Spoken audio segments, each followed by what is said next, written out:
mbokk yi ñu ngi leen di nuyu bu baax di leen dalal ak jàmm yéen ñi seetaan ci Xalaat TV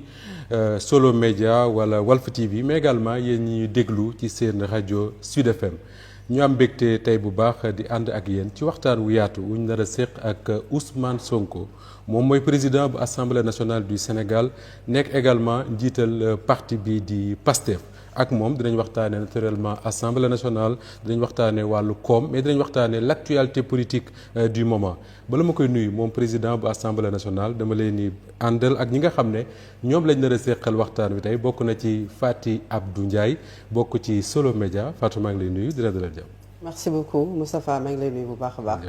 nuyu également sama natango yi Ndeye Mariem ak Boury Diakhaté am mbégte aujourd'hui teew fii jàkkaarloo ak le président de l'Assemblée nationale ñu ngi lay nuyu bu baax a baax monsieur Ousmane Sonko leader également du parti PASTEF. jërëjëf Boury Diakhaté bu Xalaat TV Boury maa ngi lay nuyu. maa ngi lay fay doyen Moustapha Diop di am plaisir di partager plateau bi ak vous. ak sama ñaari doyen Ndeye Mariem Ndiaye ak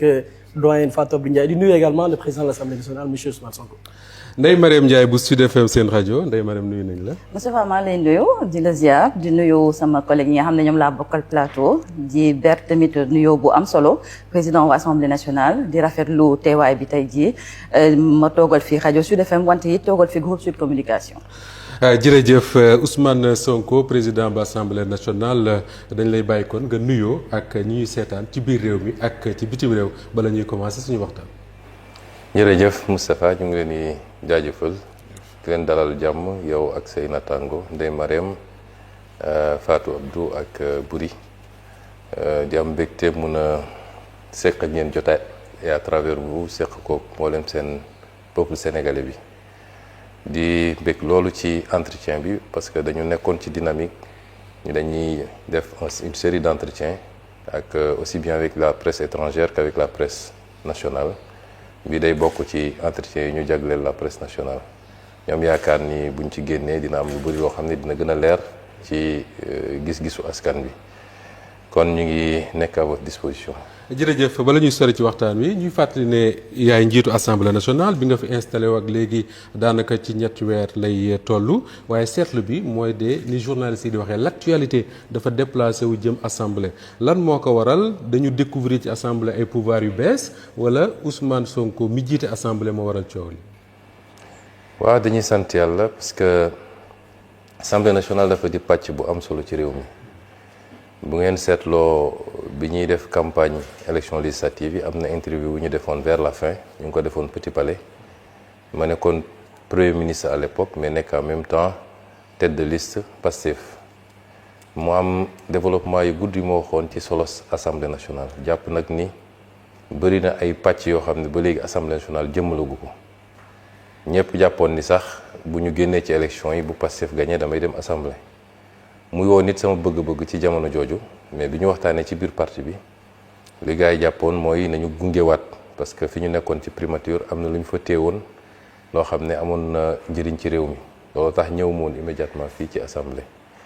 kon tey dañuy sant yàlla bi ñu doxee ba dellu si fi nga xam ne suñu kër naturel la par rapport ak li ñu war a mën a jëriñ ci projet bi fi mu toll nii. bëri na pàcc yoo xam ne rek développé woon naa ko ne niñ ko waroon taxawee fii. ci Sénégal ak rôle assemblée desoon na teewul bi assemblée bi taxawee Pastef ab majorité président Malick Ndiaye jiite ko mu am liggéey bu am solo bu mu def fii boo xam ne ñëpp gis nañ ko man nag xaaruma ba ñëw assemblée pour impulser yenn yi bi ñu paree élection yi dama réunir suñu groupe parlementaire bi yëpp ñoom ñu demoon def benn atelier à Saly pour préparer les nouveaux députés ma fekkoon leen foofu ci clôture bi li ma leen waxoon mooy vous êtes des députés du peuple mais vous faites partie d'une mouvance li ñu leen sant mooy fileeg mouvance bi mi ngi teg tànkam ci li nga xam ne loolu la ñu jaayanteeg askan wi ci programme bi votre responsabilité mooy ngeen accompagner ko mais mouvance bi bu génnee ci loolu votre responsabilité mooy ngeen freiner ko donte maay premier ministre ba di président parti bi muy benn ñaareel bi mooy dañu am lu ñu waxanteeg askan wi ci programme te loolu programme bi pendant 10 ans d'opposition dañ ko martelé bind ko ci suñuy téere wax ko suñuy émission wax ko suñuy meeting kon tey suñu yàlla may ñu am majorité exécutive am majorité législative bu ñu demee ba exécutif bi traîner ci li mu war a def yéen am ngeen sañ-sañu mën koo suppléer loolu j'étais premier ministre donc ñu installé assemblée bi avec 130 députés de Pastef le président Malick Ndiaye à la tête wax dëgg yàlla mu def liggéey boo xam ne ñëpp gis nañ ko ci fànn yëpp nag boo seetee ni mu moderniser assemblée bi ba tey gis nga saalu plénière yi ni mu mel ak ni ñuy voter vote électronique instaurer fi un certain nombre de choses yu amuloon par exemple sur les procédures budgétaires assemblée c'était une zone de non-droit budgétaire c'était le président et le questeur ñooy décaisser nu mu leen neexee ñooy joxe marché yi nu mu leen neexee mu ñëw impulser fi manuel de procédure créer fi benn direction boo xam ne dafa jagleel boppam presque ci évaluation des politiques publiques ak yeneen yoo xam ne su ma ko doon lim du jeex mu def fi bilan boo xam ne ci 2 ans yi wax naa ko fii keroog bu doon législature yu passé yëpp def nañu le tiers de ce qu'il a fait on aurait eu une assemblée nationale extraordinaire fi ñu toll nii ñu ko ci félicité ak ñi mu ci liggéeyal yëpp bi ñu yegsee nag gis nañ ni ànd ak loolu yëpp am na yenn pàcc ci assemblée yoo xam ne xawoon na des à la traîne mais loolu du sama responsabilité man président assemblée nationale lu jëm ci proposition de loi c'est les groupes parlementaires ou les députés pris individuellement dama di président assemblée mais aussi dama bokk ci groupe parlementaire bi parce que député là avant tout député boobu moo ma jox cëru président assemblée nationale may président parti aussi donc loolu waxtaan naa ci ak suñu parti bu baax a baax ba ñu jàpp ni l'un des parents pauvres jusqu'à présent ci li ñu waroon def ci assemblée mooy en termes de proposition d'initiative de la loi des na boo demee fu mel ni France ci l'ensemble des lois yi jaar assemblée nationale aujourd'hui plus de 70% ci député lay jóge c'est l'initiative des parlementaires fii nag moom dafa mel ni député yi dañ lu ci bëri dañ daan toog depuis des années di xaar exécutif bi envoyé leen des projets de loi donc loolu bokk na ci li nekkoon li xawoon na faible ci assemblée bokk nañ li xawoon faible aussi mooy le contrôle d'action gouvernementale parce que assemblée bi def na ñaari at pratiquement initié wul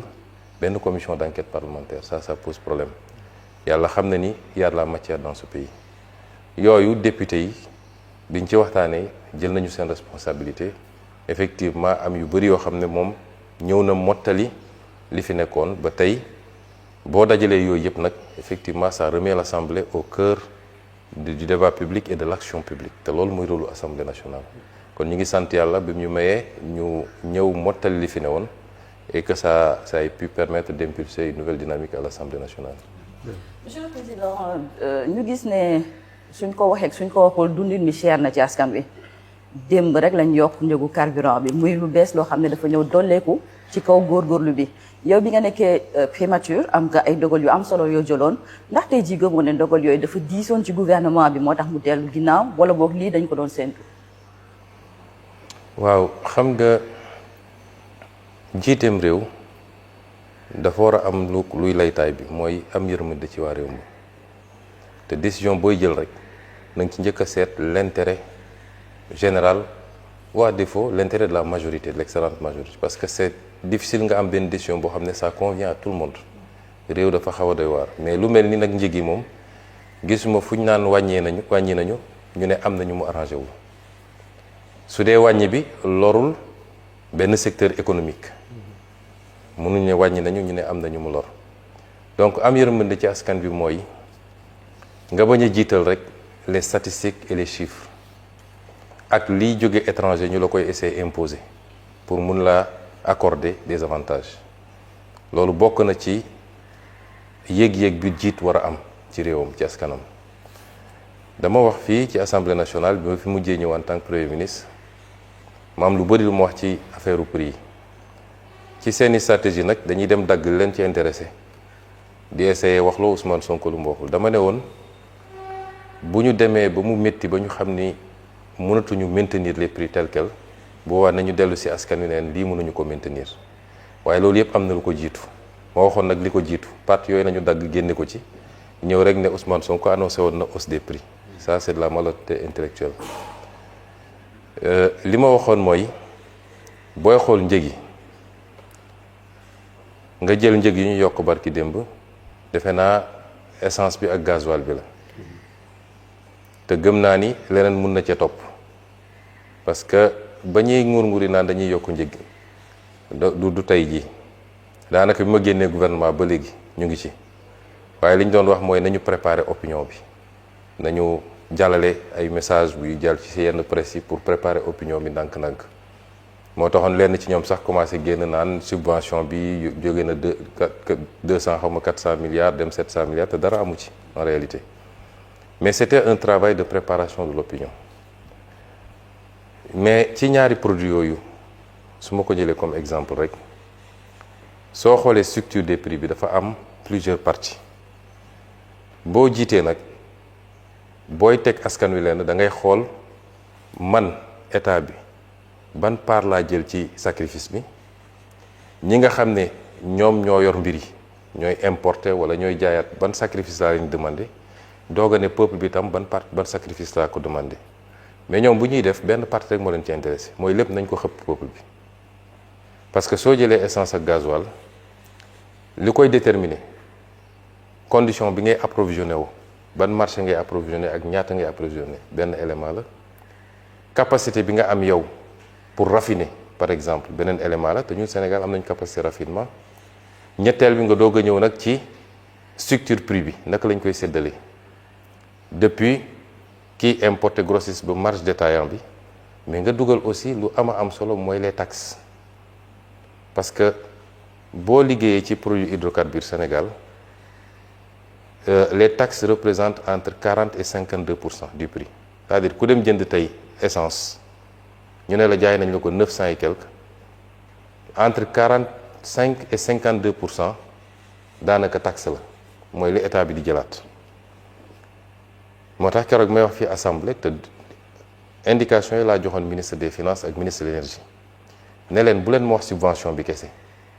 parce que subvention bi lenn la mais état bi day subventionné fukk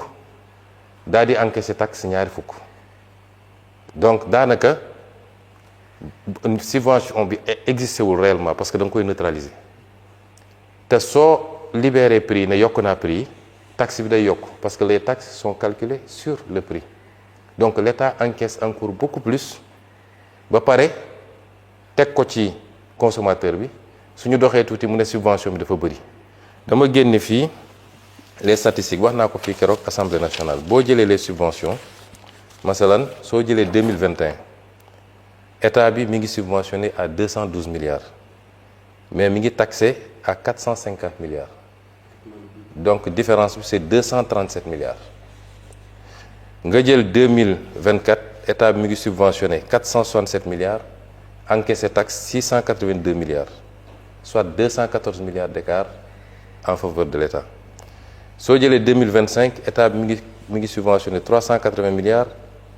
taxé 765 milliards différence bi di 384 milliards boo ci jël rek double bi pratiquement la ñuy taxé ñaari at la écart bi négatif te boo seetee ñaari at yooyu muy 2023 ak 2024 mun nga ko méngale ak ay années de crise préélectorale donc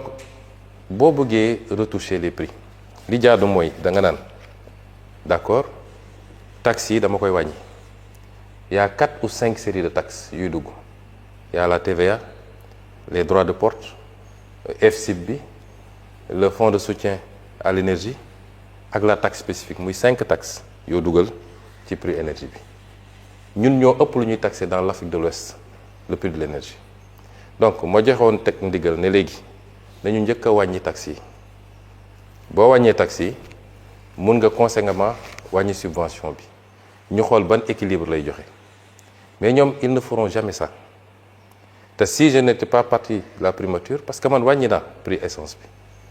wàññi naa bon ñun bokk gouvernement bi mais sous mon autorité bi may jox instruction le ministre Birame Souleye dama ko ne je ne veux pas de commentaire xam naa ni mun nañu wàññi prix essence bi c'est pas normal dans presque toute la zone UEMOA ñun ñoo ëpp prix wu carburant te pourtant fi ñeneen ñi jëndee la ñuy jëndee à part Niger bi nga xam ne am na carburant ñeneen ñëpp fa ñuy jëndee la ñuy jëndee ñun am nañu raffinerie ñu bëri ci ñoom amuñu raffinerie boo ñu wàññee woon taxes yi tuuti ak yeneen mun nañu wàññi prix carburant bi crise am na effectivement dans le monde ñun dañu nekkoon déjà en crise financière et budgétaire ndax bor bi ñu fekk fii war koo fay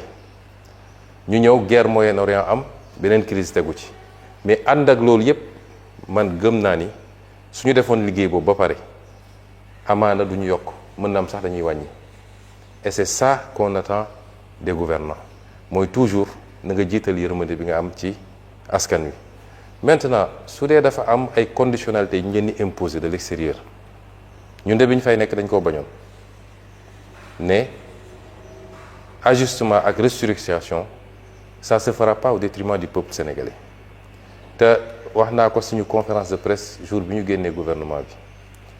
moom président suñu dernier jotaay bi ñu waxtaanee di xawal ndax dañu déggoo am déet ci gouvernement bokk na ci ñaari laaj yi ma ko laajoon mooy est-ce que njëg yi dina yokk mu ne ma non njëg yi du yokk on va maintenir ñaareel mooy est-ce que di ngeen nangu restructuration mu ne ma non mais li ñu commencé ni ajustement structurel la. ah oui ah lan mooy ajustement lu dul on vous impose de l'extérieur yenn mbir yu xam ne leer na ni baaxul ci askan bi on fait supporter au peuple parce que situation économique du pays situation financière et budgétaire mayul ñu supporter un certain nombre de choses c'est une forme d'ajustement et je ne crois pas que ça va s'arrêter ci bii loolu nag bokk naa ni jàpp naa ni bokkul ak gis-gis boo xam ne méngoo nag jiite bu ànd ak yërmande ci askan wi gëwuma ko.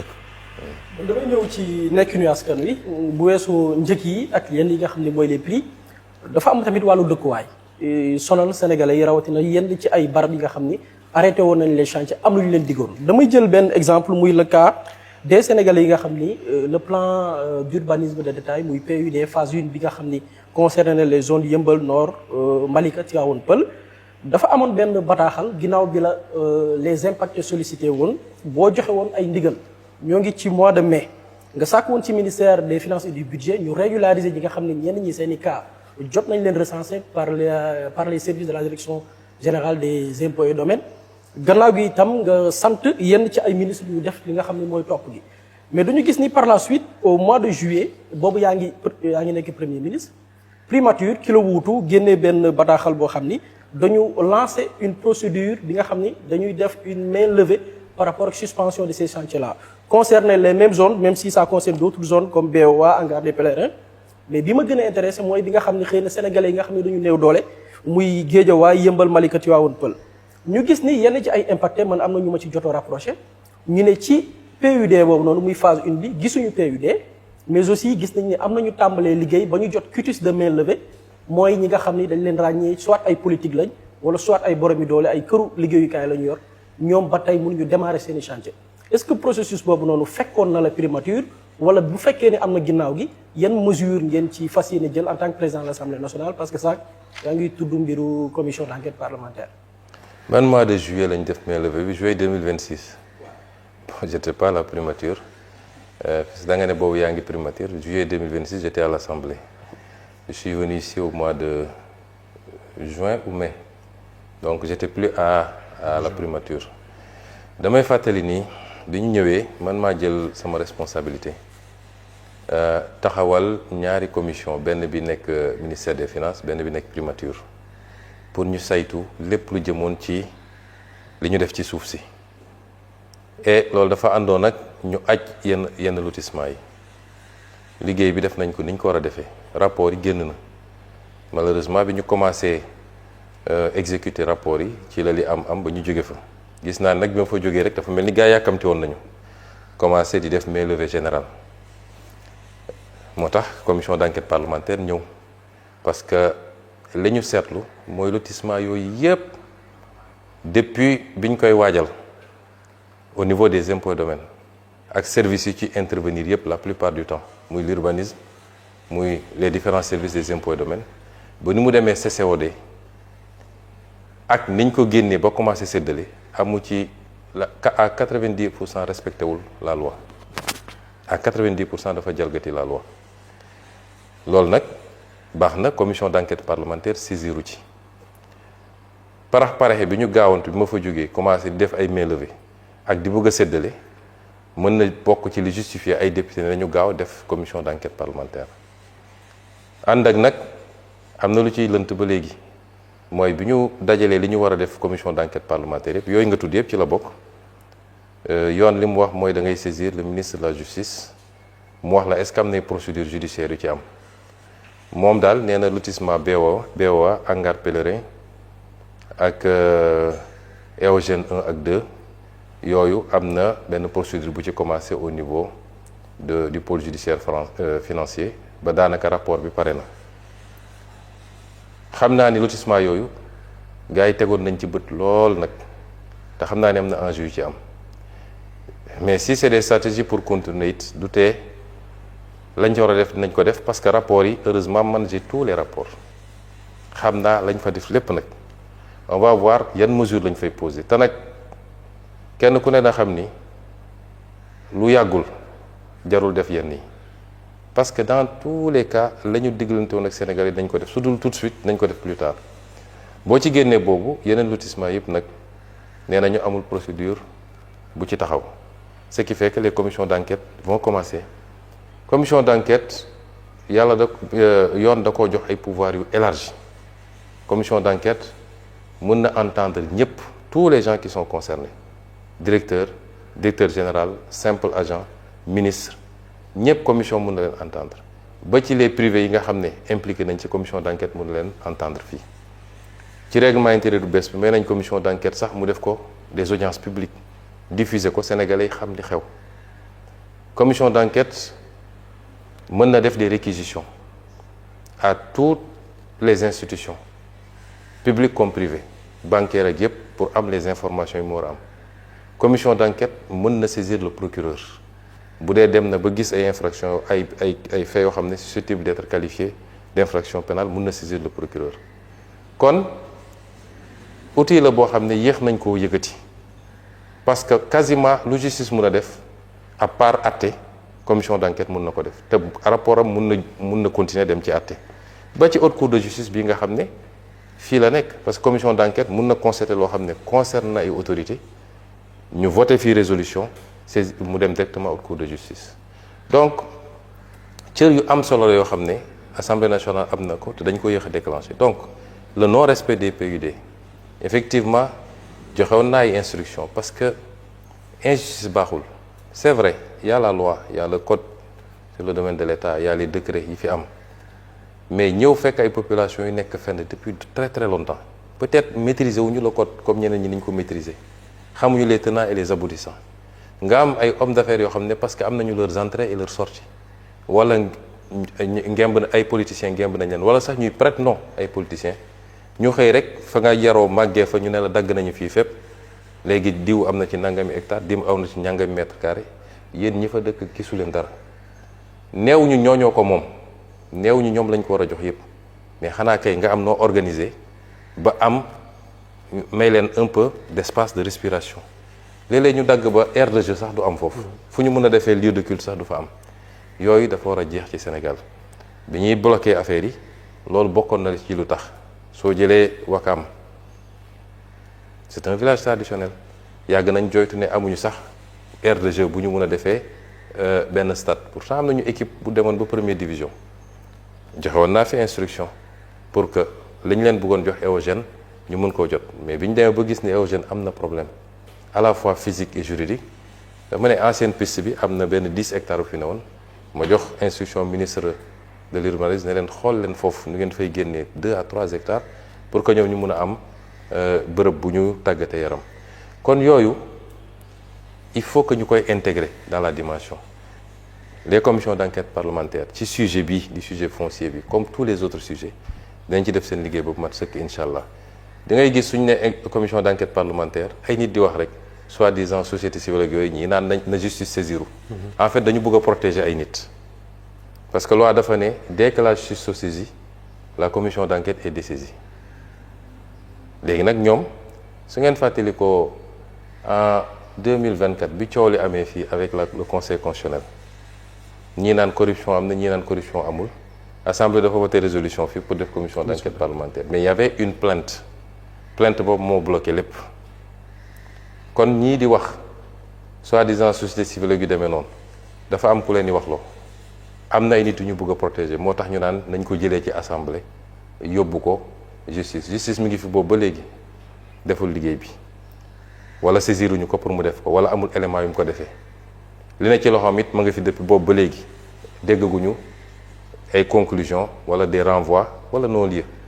donc assemblée nationale yoon bi jox compétence justice moo ko jox assemblée nationale ku nekk ak nag réewam ak fi mu yem et c'est pourquoi le travail sera fait pour le foncier pour patrimoine bâti bii nga xam ne dañ ko saax-saaxee nu mu leen neexee bi may nekk fii député 2017 laa bind ay questions écrites immeuble boo xam ne askan wee ko moom yoon ne pour nga joxe ko il faut que mu ñëw assemblée nationale ñu voté ab loi ay nit jóg joxe ko nu mu leen neexee immeuble yi ñi ñu wër yépp dañ koo joxe woon am na yu ñu ci jot a récupéré bi may nekk premier ministre avec SOGEPA yu bëri récupéré nañ ko am na yoo xam ne France noonu la demee ñiy def loolu ils ont violé la loi ba ci li ñu war a def ci wàllu lempo gi parce que yàgg naa wax fii ni ay milliards et milliards ci exonération yoo xam ne warut ak ci yeneen ak yeneen ay remises gracieuses ay autorités di violer la loi di joxe lu leen neex loolu il faut ñu xool ko donc loolu mooy les commissions d'enquête parlementaire donc ci foncier bi comme ci yeneen yi ba ci licence de pêche yi ba ci un étudiant un ordinateur nit ñi jàpp ne dañ ko diriger contre x y ci ngay dégg ñu naan les gens utilisent l'Assemblée nationale pour régler des comptes. Oui. D'accord. Pour régler des comptes il faut que compte am d'abord premier débat bi mooy li ñuy wax compte mooy am na lu nit def am na lu defu ba pare kon loolu moo waroon am d'abord ensuite Assemblée nationale constitution ak règlement intérieur nga xam ne loi organique la moo ko ne am nga sañ-sañ ci loolu am nga sañ-sañ ci loolu te ñun protégé wuñ ci kenn nag ku ci bokk Pastef ak ku ci bokk feneen la preuve am na benn ci commission d'enquête parlementaire yi c'est sous notre régime biñ koy dugal fii j'étais premier ministre te jàpp naa ne ñi ko dugal parce que opposition la man lañ ci doon viser certainement parce que jàpp nañ ni laale naa ci bi ma ñëwee fii laa ko dugal man maa ko dugal en bureau ñu valider ko majorité accès parce que su majorité ne woon d'accord ma du dem ñun ñoo am majorité tout le bureau 2 opposants ñoo ci nekk li ci des yëpp waa Pastef lañ kon ñun amuñu ci diw Massamba ak Mademba cas bu nga xam ne cas bu suspect la ñu am ci loo xam ne des débuts d'éléments la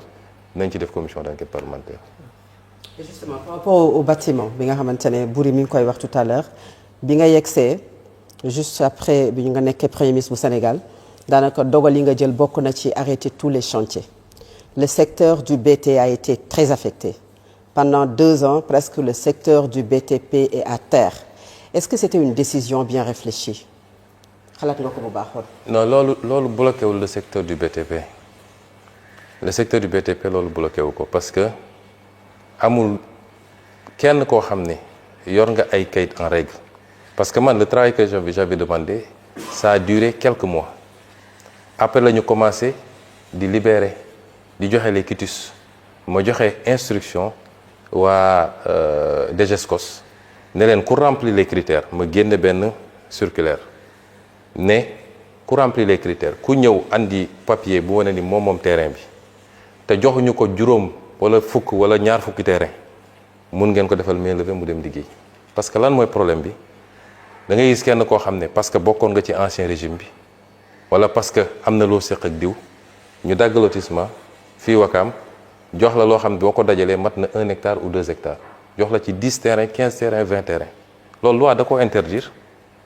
suuf si sénégalais yi ñoo ko moom loi dafa ne chaque sénégalais a droit à accéder au foncier yow mii Fatou Abdou mun nga dem impôt domaine def sa demande déposer dama musuma am terrain Sénégal parce que les lotissements administratifs pour ñu joxe ko li ñuy njëkk a vérifier mooy kii ñuy jox est-ce que am na terrain ba pare Ndakaaru amaana am na Saint-Louis bokkul ak Dakar mais su dee biir Dakar dañ naan est-ce que kii loolu texte la de du man maa ko inventé dañ naan est-ce que kii mosoon nañ ko jox un terrain un bail nga xam ne c'est presque gratuit tu ne payes que les redevances et les droits de bornage bu dee mës na am ñu ne ko déet bàyyil beneen sénégalais am kon soo defee lotissement am na fi ay homme politique du ma tudd tur ñoom rek jox nañu fa loo xam ne mënoon na sedd 20 25 30 sénégalais ñu jox leen ko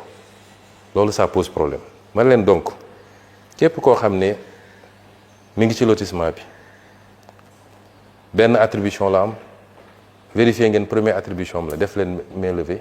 mu dem tabax këram wala mu dem tabax immeuble am su dee opérateur mais les doublons ñi nga xam ne dañ leen joxaat leen léeg-léeg ñu def ko ci turu benn société mun ngeen ko libérer benn yi ci des bloqué leen ko ñu récupérer ko redistribuer ko Sénégalais yi nga xam ne amuñu terrain amuñu kër kon loolu mooy liggéey bi ñu def loolu mënul bloquer le BTP mënul bloquer liggéey bi peut-être que dafa am un ensemble li woo ko BTP moo xuri ñeneen ñi mooy on a hérité d'une situation économique extrêmement délicate le programme avec le FMI est suspendu parce que fii loo fi mënti wax tamit l'essentiel des activités tourne autour de ce que l'État libère État bu amee problème rek ci loolu bokk na ci li ñu war a génne définitivement on peut y revenir mais l'essentiel des activités tourne autour de ce que l'État fait moo tax su État bi sëqatee rek ñeneen ñëpp dañuy soj mais c'est un ensemble de facteurs qui a ralenti le BTP ànd ak nag booy dox biir Dakar di nga gis ni BTP mi ngi continuer man de fi ma dëkk cité Kër Góor gi bi ma fa delluwaatee commencé circuler li may gis yëpp dama naan lii ci 2 ans yi la fi jot ay R+10 ak R+13 rek laay gis donc loolu mënul bloquer durablement le secteur du BTP et si c'était à refaire on le referait parce que dafa am loo xam ne faire l'État sur le passif la mais ensuite poser des actes pour que plus jamais loolu amati parce que au-delà de ces aspects-là mais le foncier est une bombe sociale soo demee tribunal l'essentiel li ëpp ci contentieux yi ci foncier bi la li ëpp ci contentieux yi foncier bi la et c'est une bombe à retardement gis nañu fii en 2023 mais ay xeex yu métti am na ci foncier bi ba bakkan rot ci fii à Ngor ci benn morceau de terrain man bi ma egsee en tant que premier ministre j'ai dit restituer ce terrain-là à la communauté de Ngor puisque école lañ fa bëgg a def collège et on trouve un autre local un autre lieu pour la gendarmerie il y a beaucoup de conflits fonciers yoo xam ne on aurait pu les désactiver bu ñu respecter woon juste la réglementation donc il fallait vider le passif mais il fallait faire de sorte que loolu dootul amati Sénégal et c'est important et si vous avez vu ce qui s'est passé à Mbour 4 Ville Nouvelle Bande des Filao Guédiawaye bi les lotissements de Dakar le littoral bi ça fait partie dina bokk ci commission d'enquête parlementaire yi littoral bi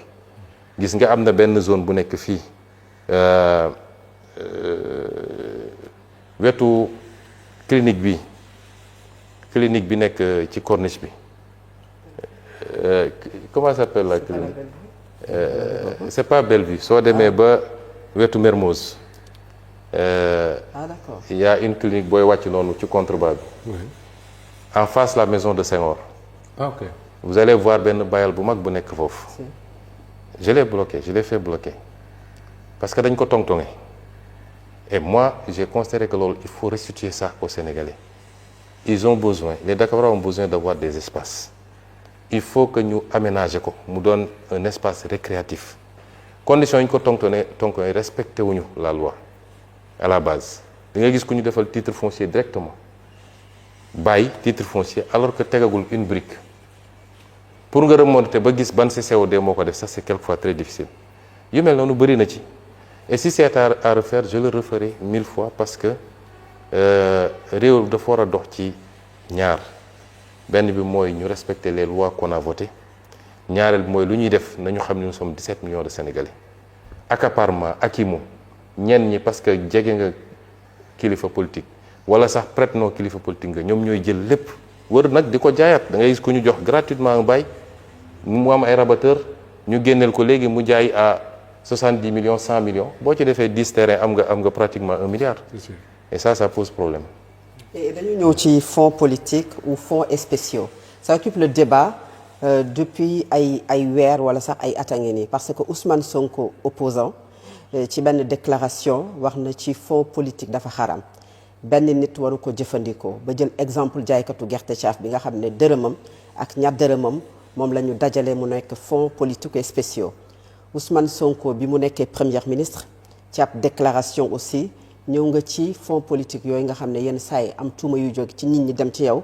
que dem sax ba ne xëy na bu ñu tuddee yenn somme yi jëmale ko ci yow daa dem ba kalaame leen ak yoon bi ci mujj mooy dernière fois bi nga xam ne ci nga nekkoon premier ministre bi ñuy def question d'actualité à l'Assemblée nationale nga ñëw ci lim bi nga am ci wàllu ko fonds yooyu nga xam ne moom lañ la jagleel mu toll ci 1,770 milliard de francs CFA ndax yow yaay premier ministre bu Sénégal bu njëkk a am fonds politique ak ndax primature dana ko jagleel fonds politique yooyu wala ay fonds politique ou spéciaux yi dafay jóge ci li ñu jagleel présidence de la République. jërëjëf je crois que laaj bu am solo la et nous allons livrer un exercice de vérité parce que dafa am loo xam ne askan wee ko moom Sénégal dafa am nu ñu bindoo boo waxee rek ñu ne non du homme d'état warul génne li warul génne la dafa am ñaari principe yu am solo mooy alal gi moomuma ko président moomu ko député yi moomuñu ko sëñ Moustapha moomu ko alalu askanu Sénégal la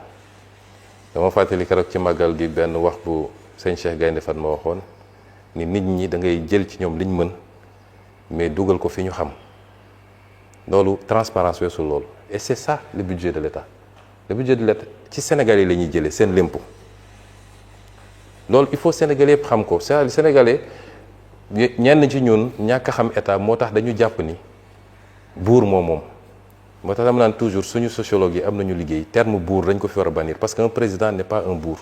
buur du dem élection buur du dàggaan kàddu askan wi buur dooleem lay am jël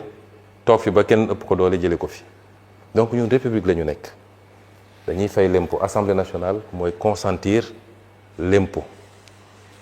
dafa am le consentement de l'impôt et le consentement à l'impôt ñaar yooyu bokkul assemblée mooy consentir l'impôt consentement de l'impôt assemblée la mooy chaque année ñu wote ne autorisé nañ gouvernement mu lever tant ci impôt impôt yi taxe indirecte lii la taxe spécifique lii la taxe directe yi lii la impôt foncier lii la ba ci jaaykatu caaf bi nga wax noonu nga xam ne bu jaayee ba ngoon am 1500 dugg jënd ceeb suukar pour dem sombil waa këram laaj nañ ko ci TVA te xamu ko xale étudiant bi dem jëndi carte crédit 1000 francs pour recharger laaj nañ ko ci TVA te xamu ko te li ëpp ci impôt bi mooy li ñuy wax l'impôt indolore parce que c'est un impôt indirect mooy TVA les impôts directs suñ la andilee kayit ne la da nga war a fay tant impôt foncier di nga ko yëg wala suñ la daggalee ci sa bulletin de salaire yéen ñëpp salarié ngeen di nga ko yëg mais am na impôt boo xam bis bu ne nga fay ko te yëgoo ko te 80% presque suñu impôt ci loolu lay jóge kooku amul ko ci mucc yelwaankat bi sax mucc ci ndax bu yelwaanee ba ngoon su duggee jënd dara day fay l'impôt kon premier bi mooy laaj nit ñi li ñu mën mais dugal ko fi nit ñi xam loolu mooy transparence ñaareel bi mooy notion homme d'état ou femme d'état barki dem damay déglu benn vidéo bu sëñ Cheikh Tidiane Sy doon wax ne léeg-léeg dañuy wax ni waxu biir néeg waxu biir kenn du ko yóbbu ci penc ba mu ne waaw ndokk ci bu mu dul mbirum penc mi mbir mu concerne penc mi yëpp lu concerne penc mi yëpp il faut ñu teg ko ci penc mi kon da nga laaj ci mbirum fonds spéciaux je crois que suñ jógee fii lu bëri dina leer ci chronologie bi nga laaj da nga laaj ndax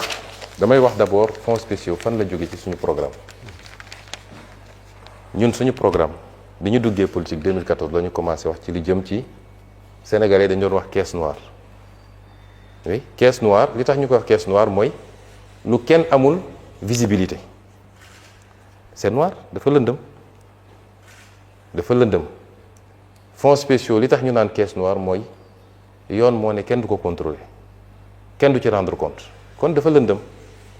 bi ñu commencé politique la ñu ne lii du yoon xaw ma man démocratie bu tax ñuy wax démocratie boo xam ne am na 1 centime bu ne ci budget bi te kenn du ko contrôler amut ñu wax ko suñu programme commencé ko wax ci émission yi ku remonter samay émission bi ñuy door politique di nga ko fa gis bi may présenter sama livre en 2018 en tant que candidat fii place de l'Obélisque ñu laaj ma ci fonds spéciaux yi ma wax ci wax ji dañ koy dagg nag moom yow sax xam nga koo dagg tuuti yem ma ci ne xaraam na dama ne bu dee dañuy voter nit ay crédit nga am sañ-sañu def ci lu la neex te doo rendre compte bu la neexee nga jël ko jox ko say mbokk bu la neexee nga dugal ko ci néeg sotti pétrole taal loolu araam na parce que xaalisu jàmbur la mais bu dee nag dafa am ay secteur cim réew yoo xam ne yu sensible la xam nga doo espionné naan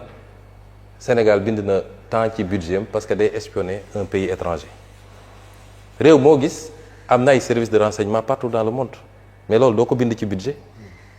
am na xeetu ngànnaay yoo xam ne doo ko bind ci budget soo koy jënd loolu am na ci réew yu nekk mais dañ ko war a contrôler buñ ko contrôler dagan na buñ ko contrôler wul ci man araam na ma wax loolu ñu dem ba ma nekk candidat 2019 ci suñu programme ma bind ko ci lan la ñu bindoon dañu ne nous supprimerons les fonds dits politiques et les remplacerons par des fonds spéciaux votés à l'Assemblée nationale pour les opérations ultra sensibles telles que l'armement, les missions secrètes par exemple. Nous soumettrons les fonds spéciaux à un contrôle spécifique et a posteriori par une sous-commission composée des membres assermentés, à savoir 2 députés de la commission des finances, issus de l'un de la majorité et l'autre de l'opposition parlementaire, et 2 magistrats de la Cour des comptes, en plus du président de la commission.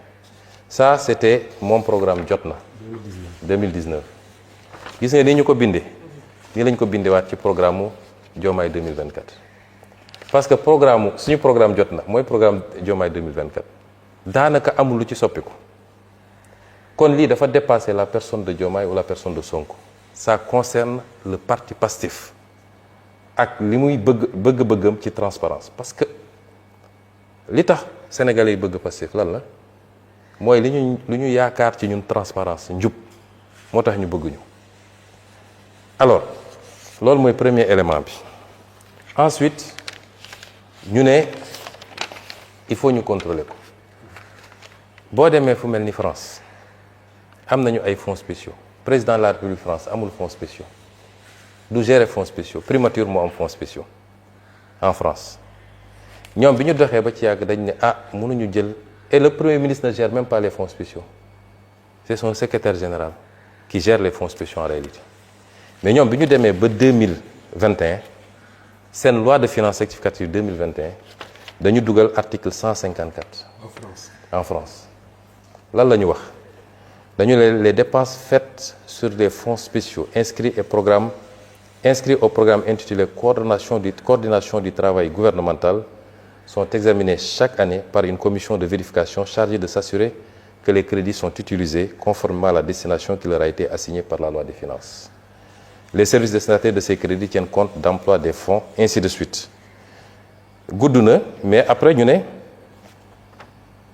la commission prend connaissance de tous les documents, pièces et rapports susceptibles de justifier les dépenses considérées et l'emploi des fonds correspondants. Elle se fait représenter les registres, états, journaux, décisions et toutes pièces justificatives propres à l'éclairer au cours de ces travaux de vérification. La commission est composée de 2 députés de l'Assemblée nationale et 2 députés du Sénat.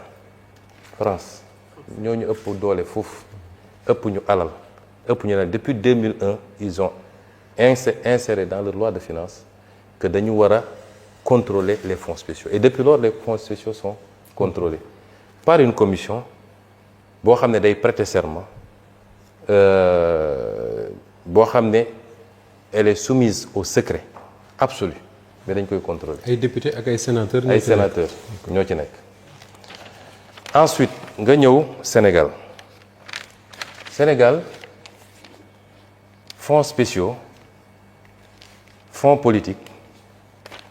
fonds social ñett yooyu moo am fonds spéciaux fonds politique fonds social mais pour yooyu am il faut que mu am texte bu ko prévoir bu texte amul mënul am loolu bokk na ci li andi problème ci 16 bi ndaw soo su doon jiite 16 dafa ñëw amul texte bu prévoir fonds spéciaux pour le 16 moom mu ñëw créer fonds spéciaux boppam moo tax bi ko IGE contrôlé ñu jàpp ko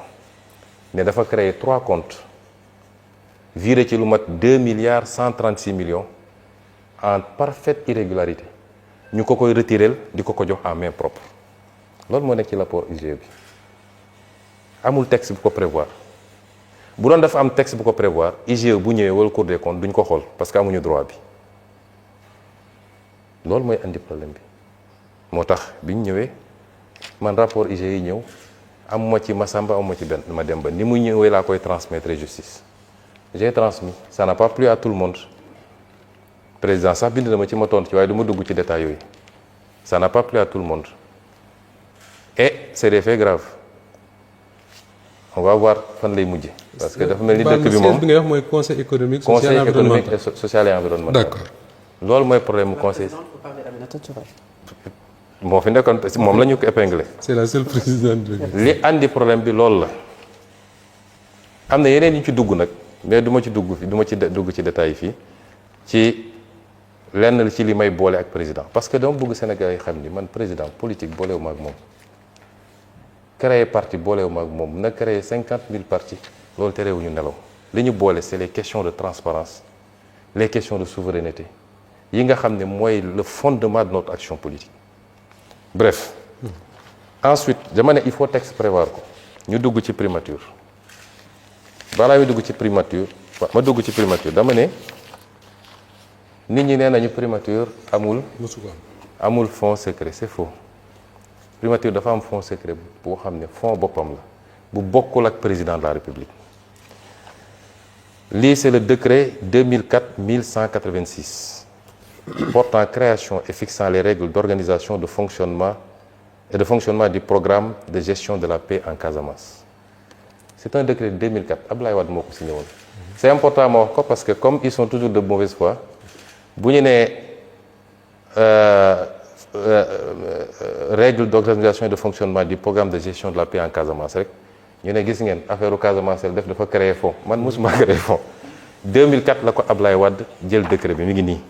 Je vais vous donner le décret après parce que lii dafa war a public lii du lu secret c'est un décret signé contresigné et publié au journal officiel lan la décret bi wax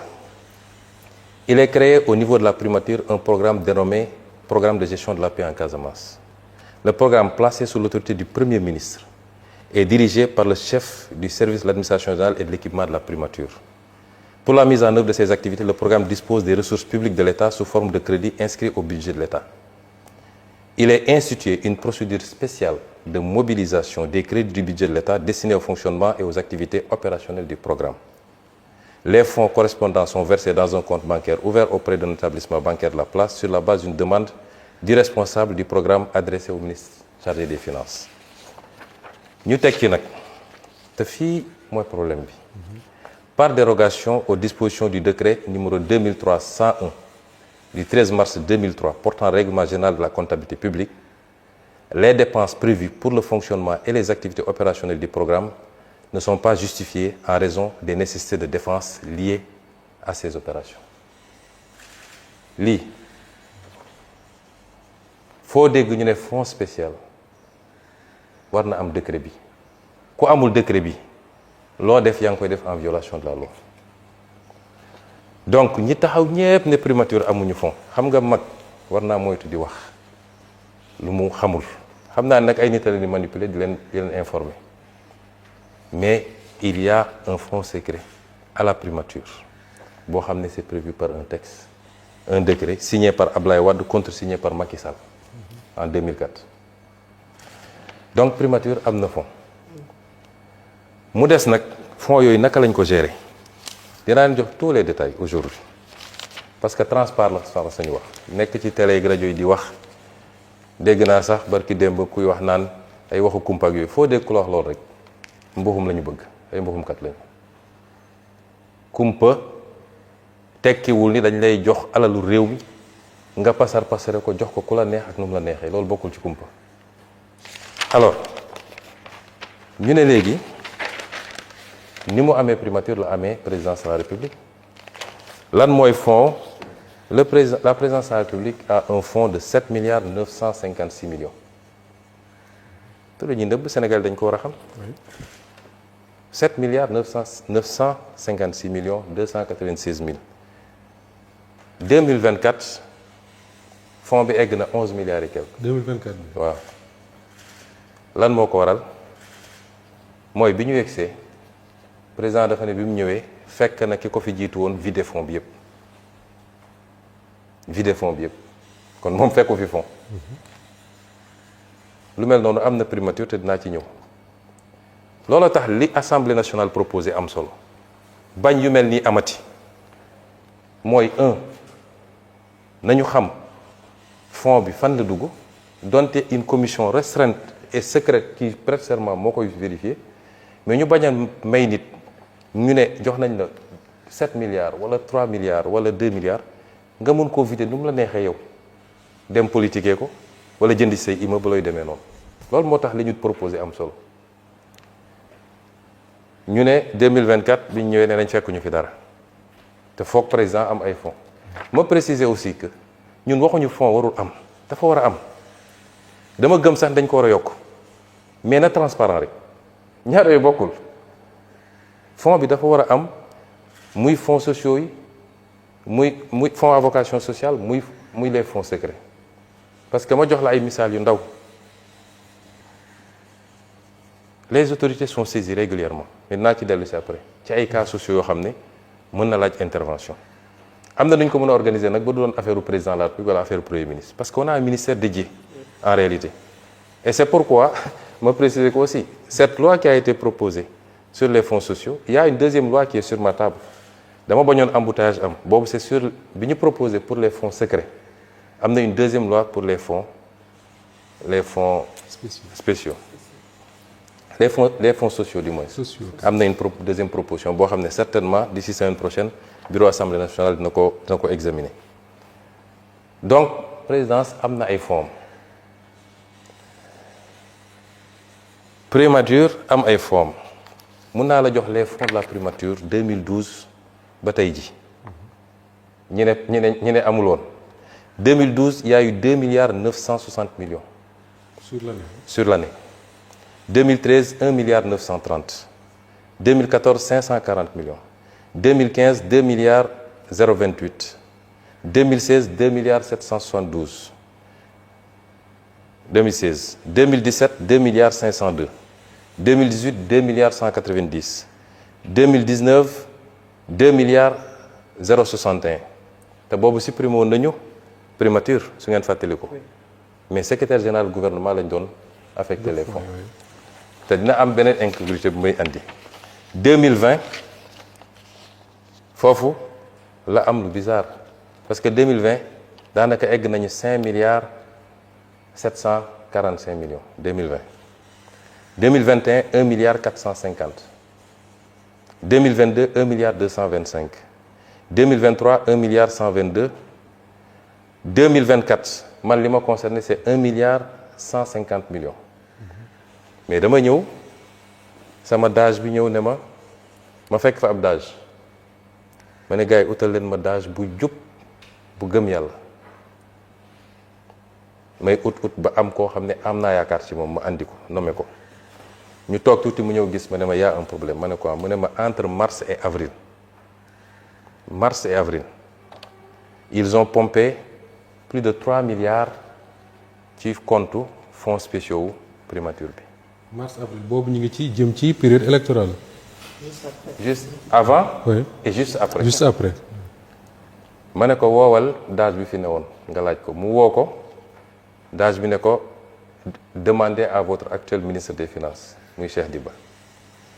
ma jël sama téléphone woo Cheikh Diba ne ko lii gis naa ni pompé nañ lu mat 3 milliards et quelque te loolu ëpp na dotation wu compte bi sax bi ñu laajee waa ji nee na ñu laaj la yow li tax nag mu ne ñu laaj la xaw ma ko mais je veux qu'on me fasse le point sur ça parce qu'il faut qu'on me dise fan la xaalis bi dugg ba bi may génn primature ils m'ont pas dit fan la xaalis bi dugg ci 2024 bi 2025 on a 2 milliards 090 millions et enfin 2026 1 milliard 870 millions léegi ñu wax ni Sonko dafa def ba demander rallonge. Je vais vous dire ce qui s'est passé. Après je vais vous dire comment j'ai géré ce fonds centime par centime donte fonds bi li ma leen wax aw ma obligation justifier ko liiral naa leen mais bi ñu toogee fin 2025 on s'est rendu compte qu'il y a des problèmes qu'il fallait régler parce que man j'ai jamais pris 1 franc de ce compte ni pour moi ni pour mon parti ni pour ma famille ni pour mes amis musuma laal compte bi musuma DAGE bi mu ñëwee dama ko njëkk ne compte bi réclamé naa texte yi ministère des finances envoyé na ma la justification le décret yow sa bopp andil nga ma décret waaye bu amul contrôle nit ñi am na contrôle yàlla parce que c'est l'argent des Sénégalais. Première règle, ne me remets jamais de l'argent. Je ne toucherai jamais de l'argent, moi. Parce que compte yëpp ni ñu ko doon fonctionner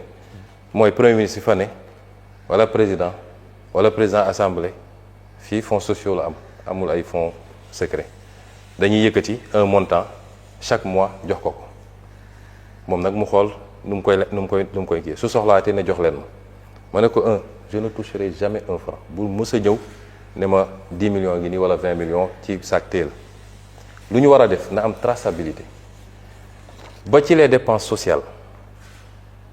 dama ko ne bul mës a jox xaalis nit bu dee ordonnance na andi ordonnance bi nga yónnee ñu dem jëndi ko pharmacie bu dee ku feebar tëdd hôpital nañ la andil facture bi nga dem fay directement ci hôpital wala ci clinique ba bu dee ku ñu war a génne ci loyam na la agence bi envoyé nañ la andil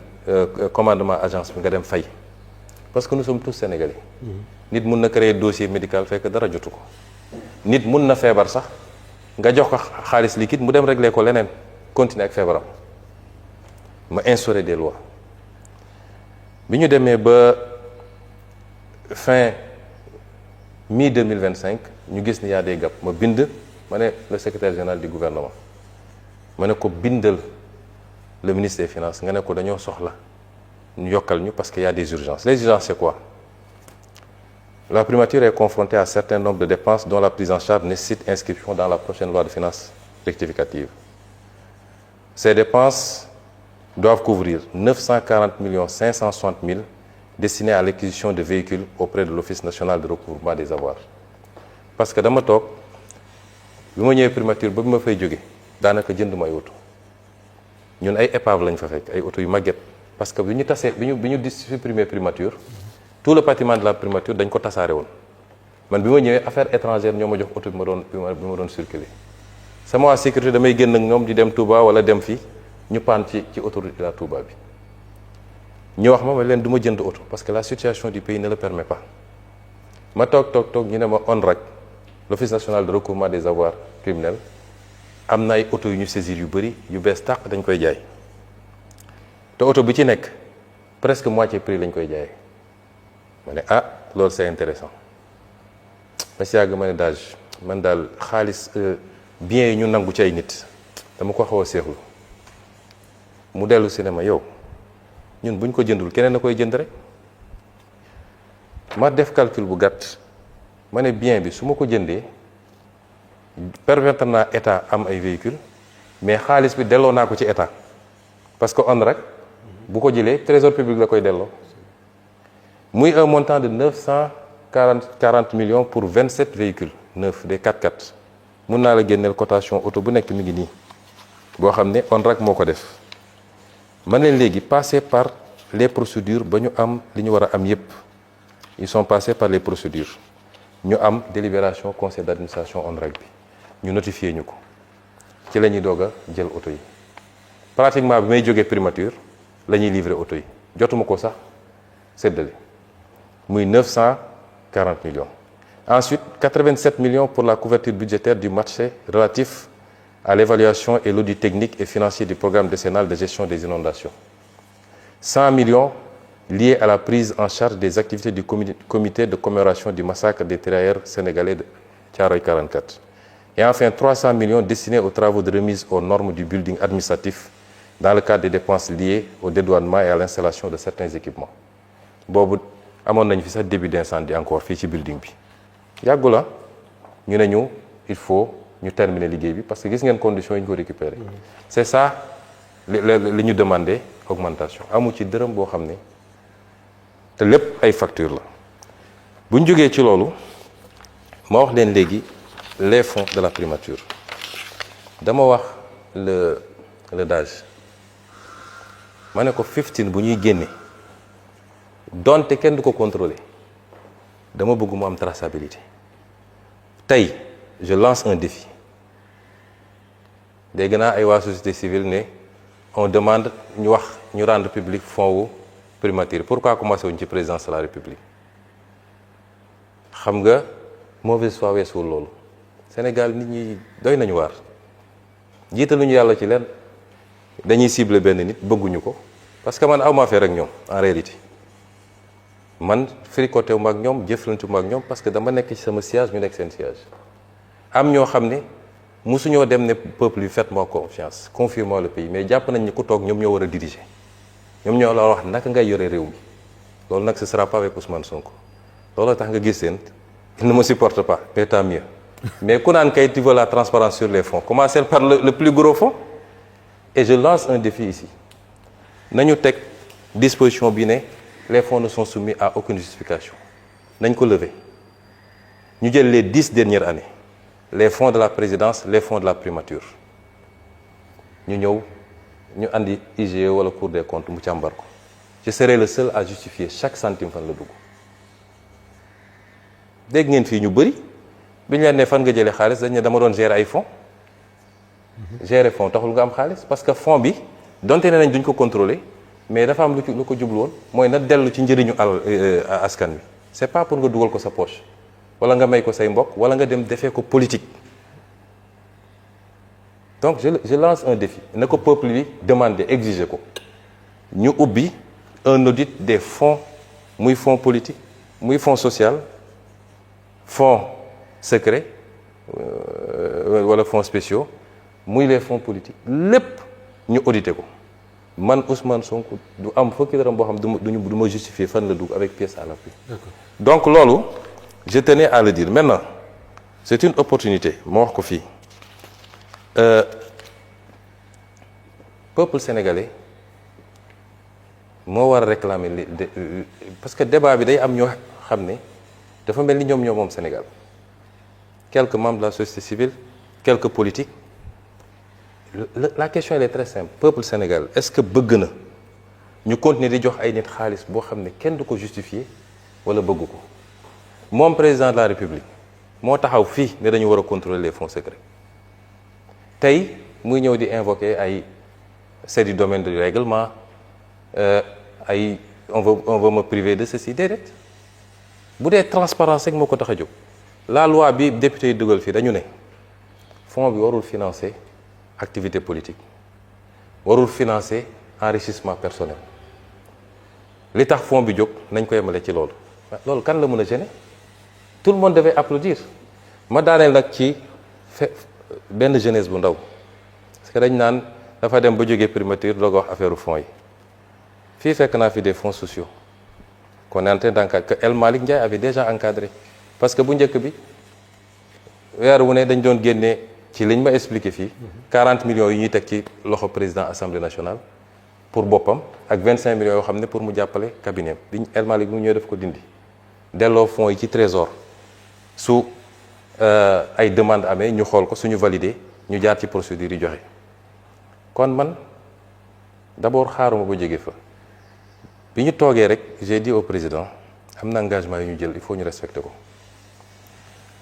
am na ci yoo xam ne nag presque suñu engagement yëpp dañu ne ci tel nombre d'années lañ koy def par exemple les fonds spéciaux dañu ne woon dans les 3 premières années dinañu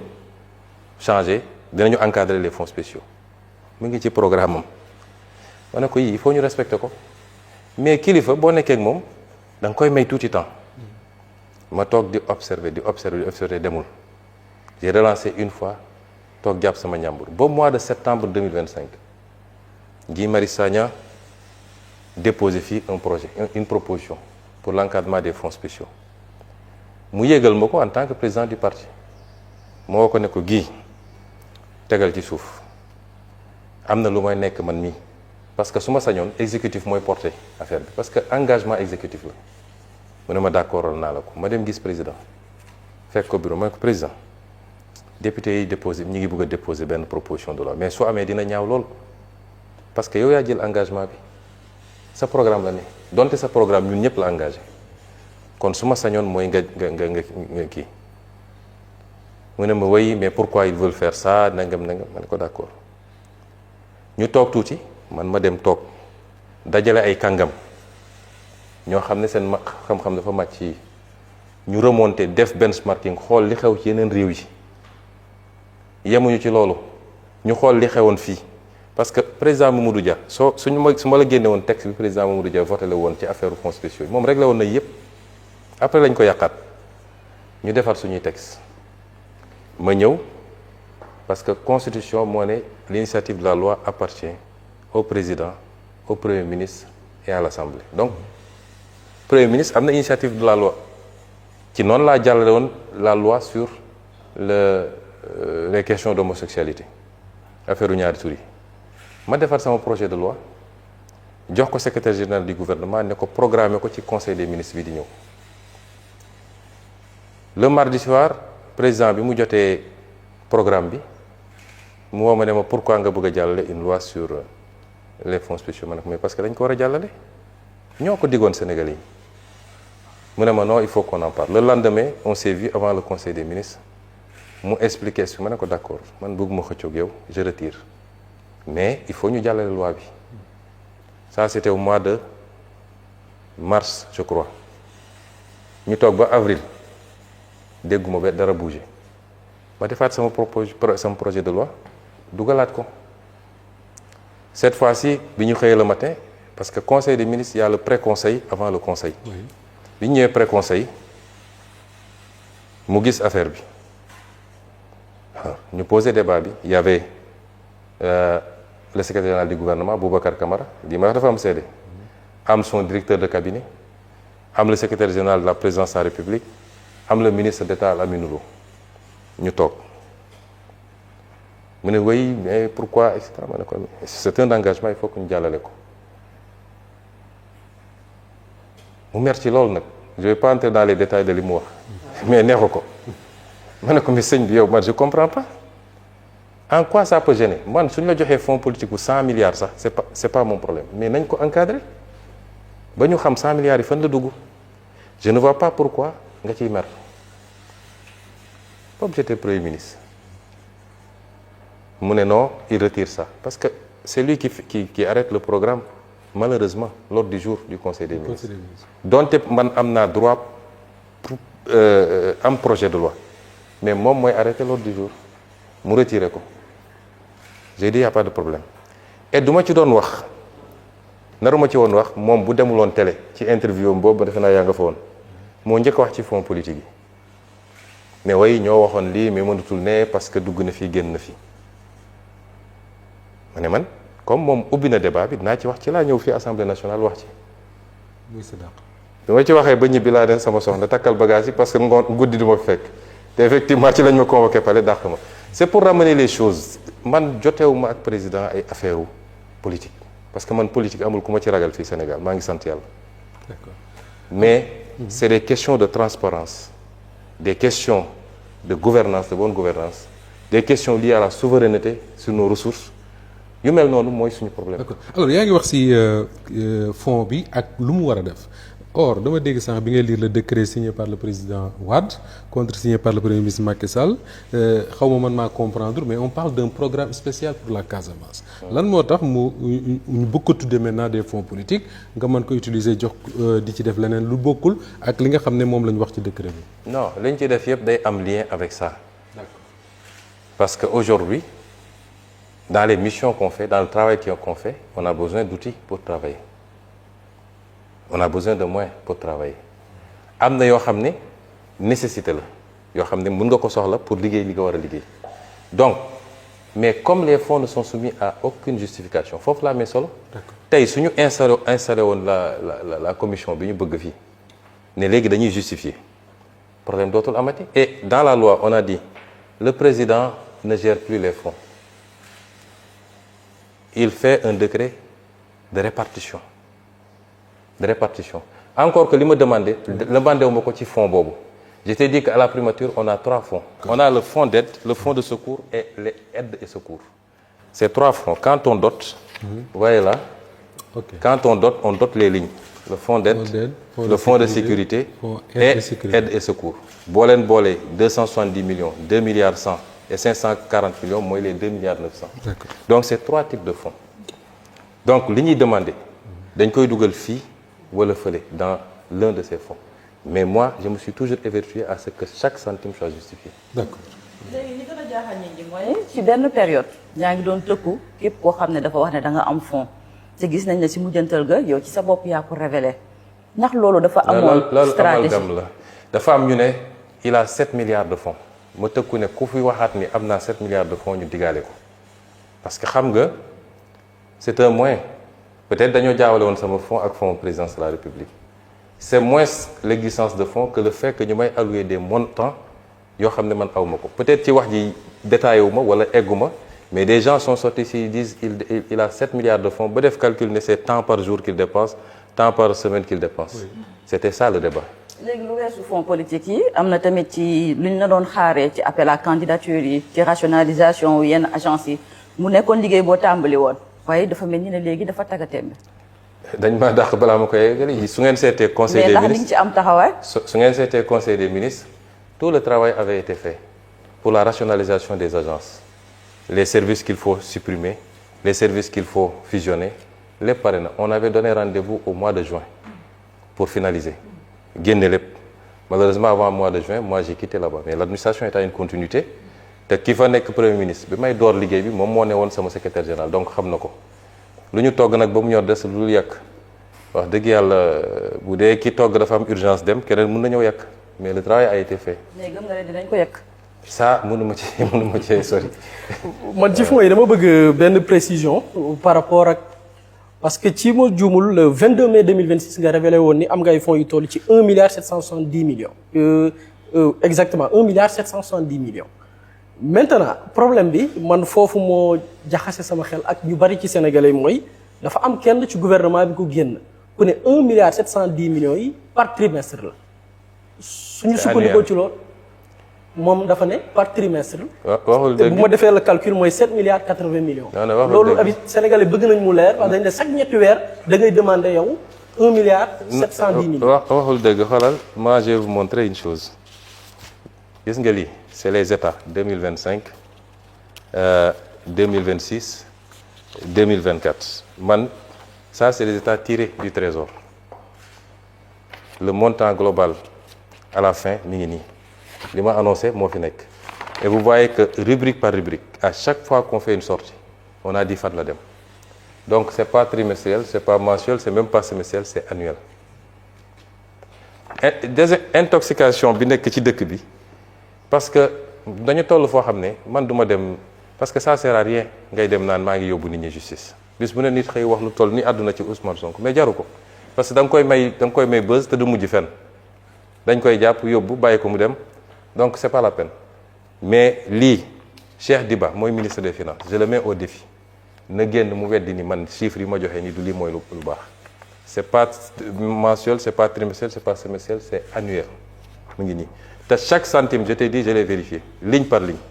et je suis le seul à l'avoir fait na keneen génne bosam te am na ñu nekk boor bële nekkoon nañ fi premier ministre ay président ngi fi ay presque premier ministre yépp a ngi fi kenn rek a fi nekkatul ci ñëw premier ministre récent yi kenn mënu la génneel une justification de l'utilisation de ces fonds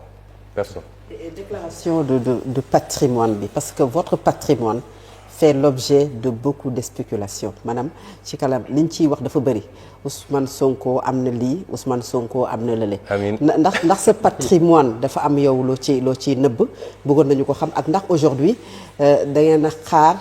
ba le président de la République ne nañu étendre la déclaration de patrimoine rendre ko public ci njiitu pencum ndaw réew bu Sénégal ak njiitu primature pour que ngeen plié wu ci. le débat mooy est-ce que président dafa xaar ba ñu imposer ko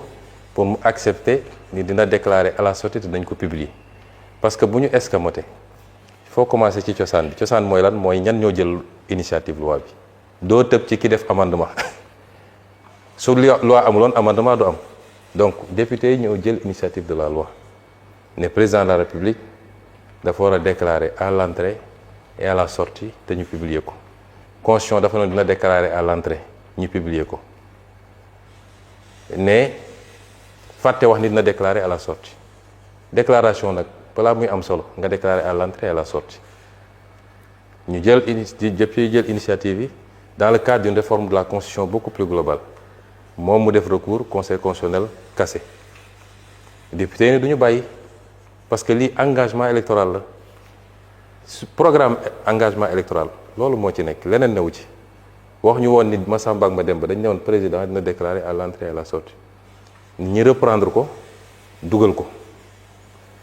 def ko benn article unique nga xam ne lu jafe attaqué la mu dem peut-être ci ñàkk pexe ñu ne d'accord nañu mais nañ ci dugal premier ministre et président assemblée nationale gars yi ne leen d'accord nañ parce que yaakaar nañ suñ ko waxee dañ naan non non non buñ ko def ñu ne leen d'accord nañ ci dugal sax yeneen institution yi wala sax nañu modifier loi bi ne toutes les déclarations de patrimoine dañ ko publier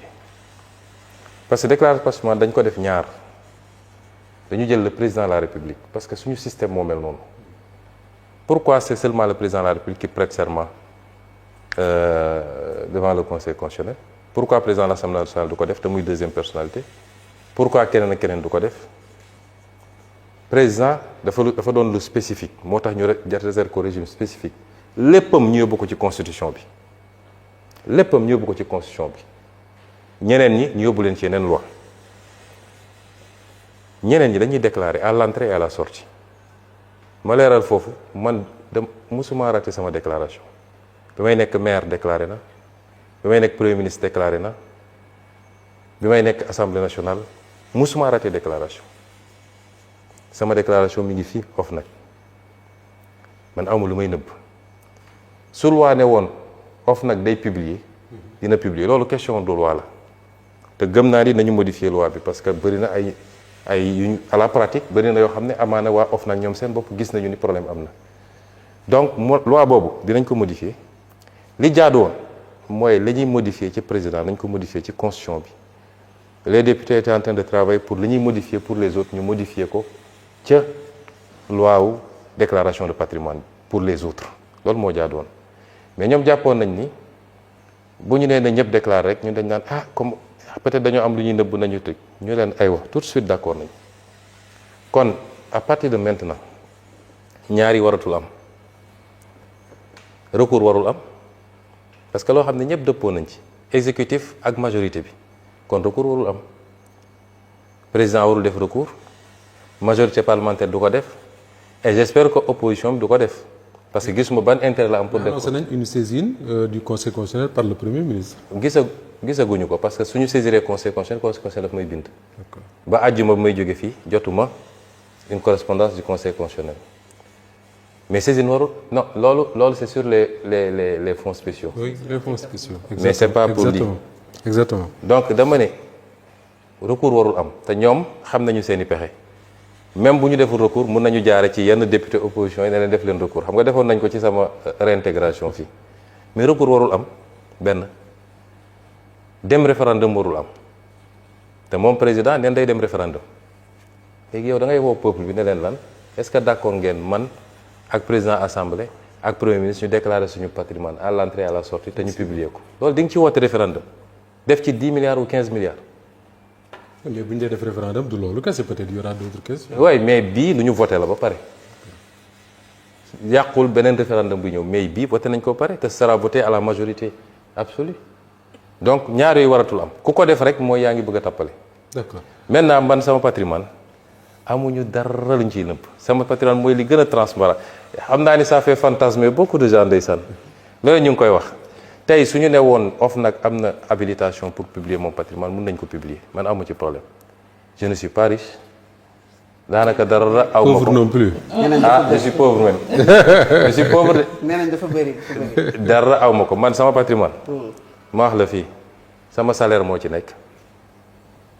salaire bii ñuy fay fii ma bloqué woon ko te amoon ci yéene bu eggee benn montant ma jox ko les victimes loolu moo nekk ci sama patrimoine kër gi ma am fii cité kër góor gi yéen ñëpp xam ngeen ni dama ko joxe donation samay soxna ak samay doom dem devant notaire ñu def ko ñu dem muté ko au niveau des impôts et domaines benn kër googu laa am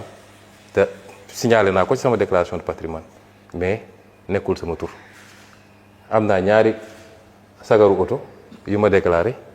man sama patrimoine loolu la aw ma ay milliards aw ma ay centaines de millions yàlla mi ma tiim loolu mooy fantasme loolu nit ñi nag jàppal bàyyil Ousmane ak léegi mënoon naa ko génne d'ailleurs man publié woon naa sama déclaration de patrimoine en temps je me suis appauvri même bi ñu ma dàqee fonction publique 2016 dama publier sama dama ne leen nag ku mun a génne lenn lu wuteeg lii ma wax nii kenn ku ko mun a génne rek j'arrête la politique est-ce que tey ba tey kenn génne na ko. d'accord alors te lii ma wax nii je les lance un défi dañu dem génne leneen lu Ousmane Sonko am bëgg naa nag am ay milliards moom wax dëgg yàlla waaye ci ngor ak njub parce que dama bëgg a dimbale ay nit jaamu ci yàlla su ma sañoon dina am alal bu bëree bëri waaye yàlla mayu ma ko pour le moment. mais maa ngi dund alhamdulilah. am na ay questions yu bari yu des suñu kanam te waxtu mi ngi ñuy dàq bu baax a baax ñu bëggoon wax ci wàllu dette relation Sénégal ak FMI ak renégociation yi ñu fi annoncé woon ñu ci wàllu yenn am yi réew mi am les ressources naturelles. alors am na ñu bari ñu jàpp ne diggante Sénégal ak FMI ak Banque mondiale fan yi ñu ngi commencé di jëflante wala boog ñu ngi jëm ci yoonu jëflante am na jàpp ne Ousmane Sonko bokkoon na ci li nga xam ne mooy facteur de blocage. lan ngay tontu ñooñu leen. waaw newoon nañu Ousmane Sonko moo tere nit ñi liggéey Ousmane Sonko dem na depuis 3 mois gisaguma ñu lancé fi dara.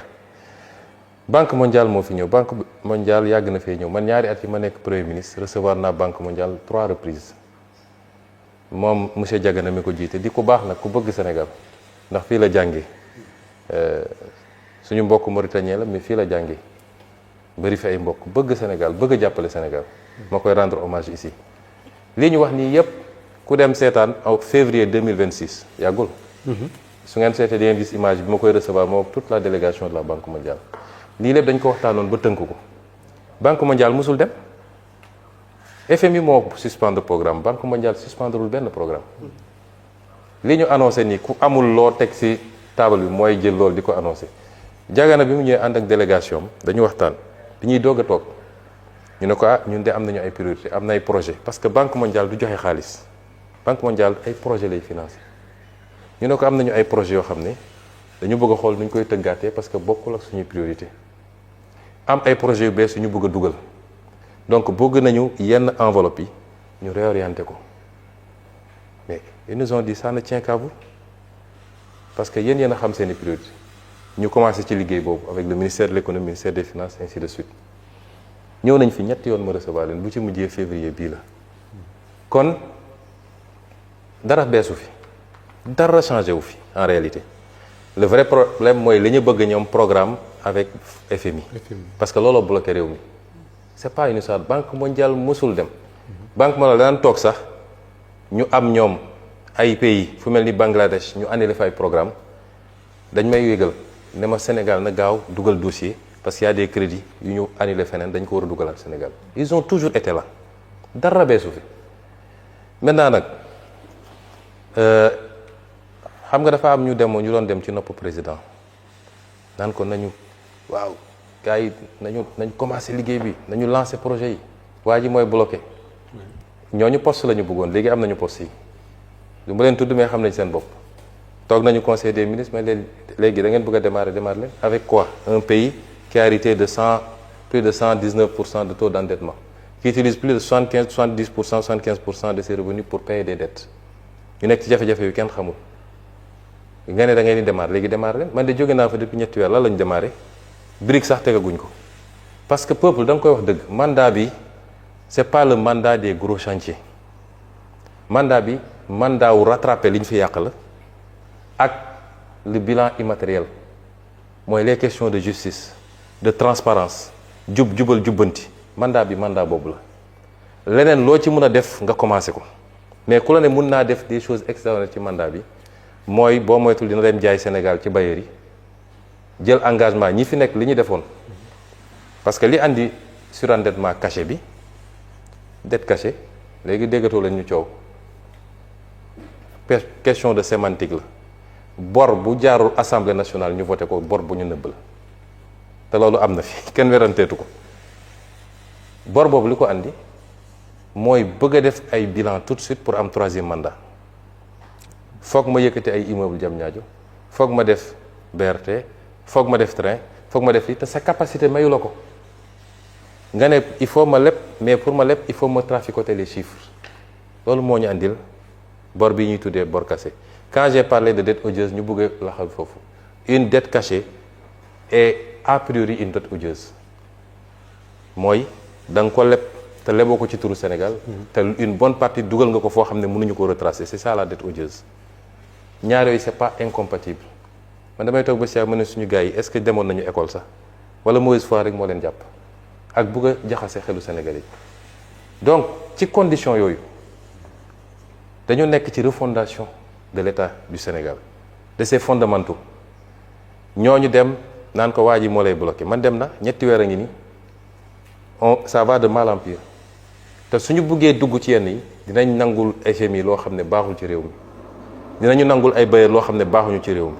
dinañu tayle ay intérêt Sénégal pour bugg a coûte que coûte def man bi ma ñëwee dama leen ne peuple mooy jël destin en main man peuple Sénégal laa gëm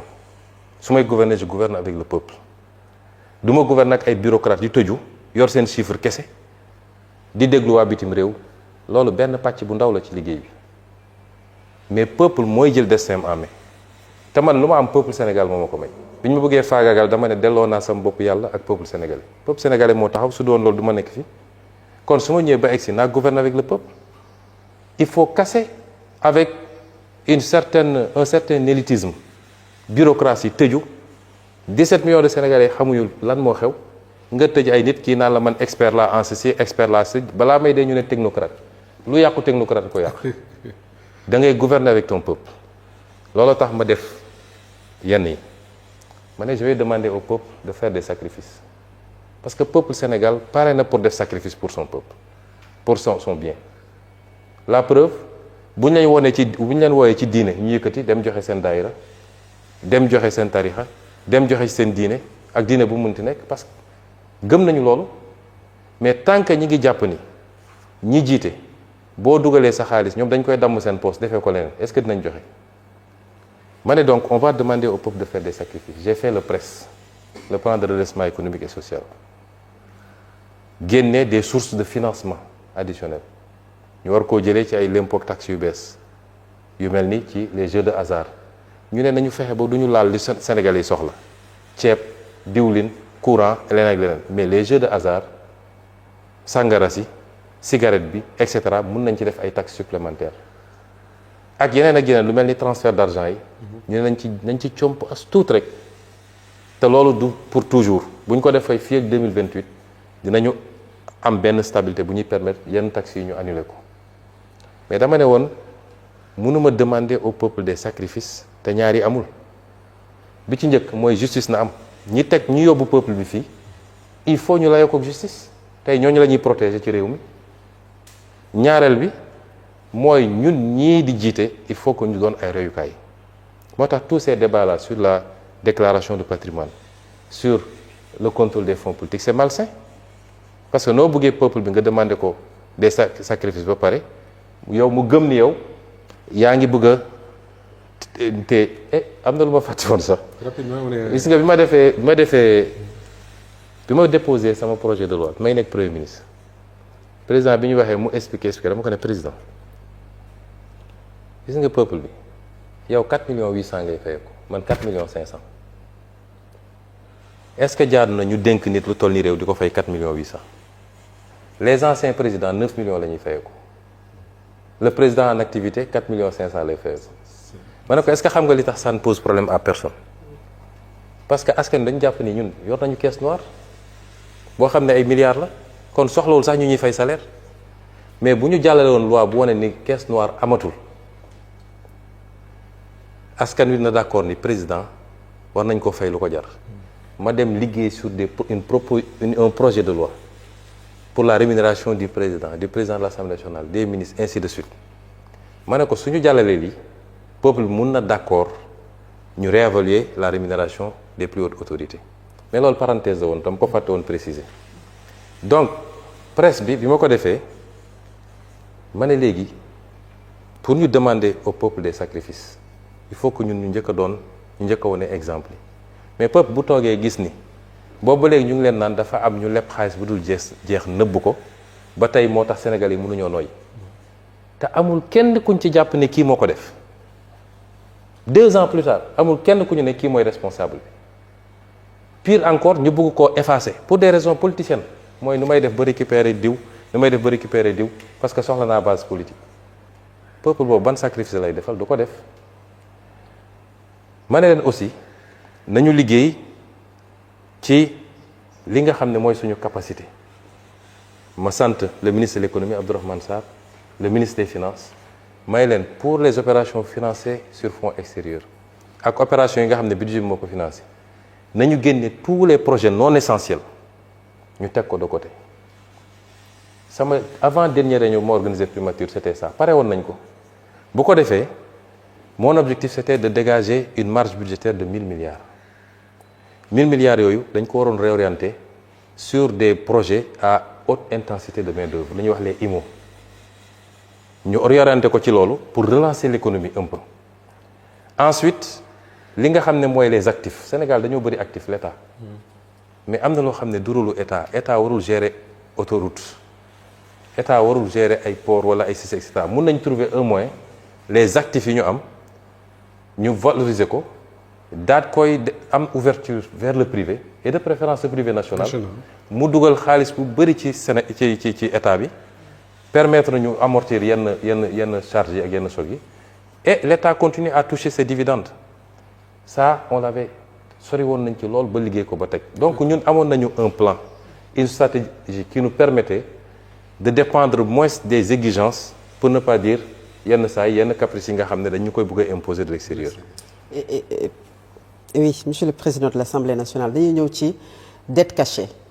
première conférence de presse sur la question yaa ko def à vos côtés mu amoon Al Amin Lo actuel premier ministre bu Sénégal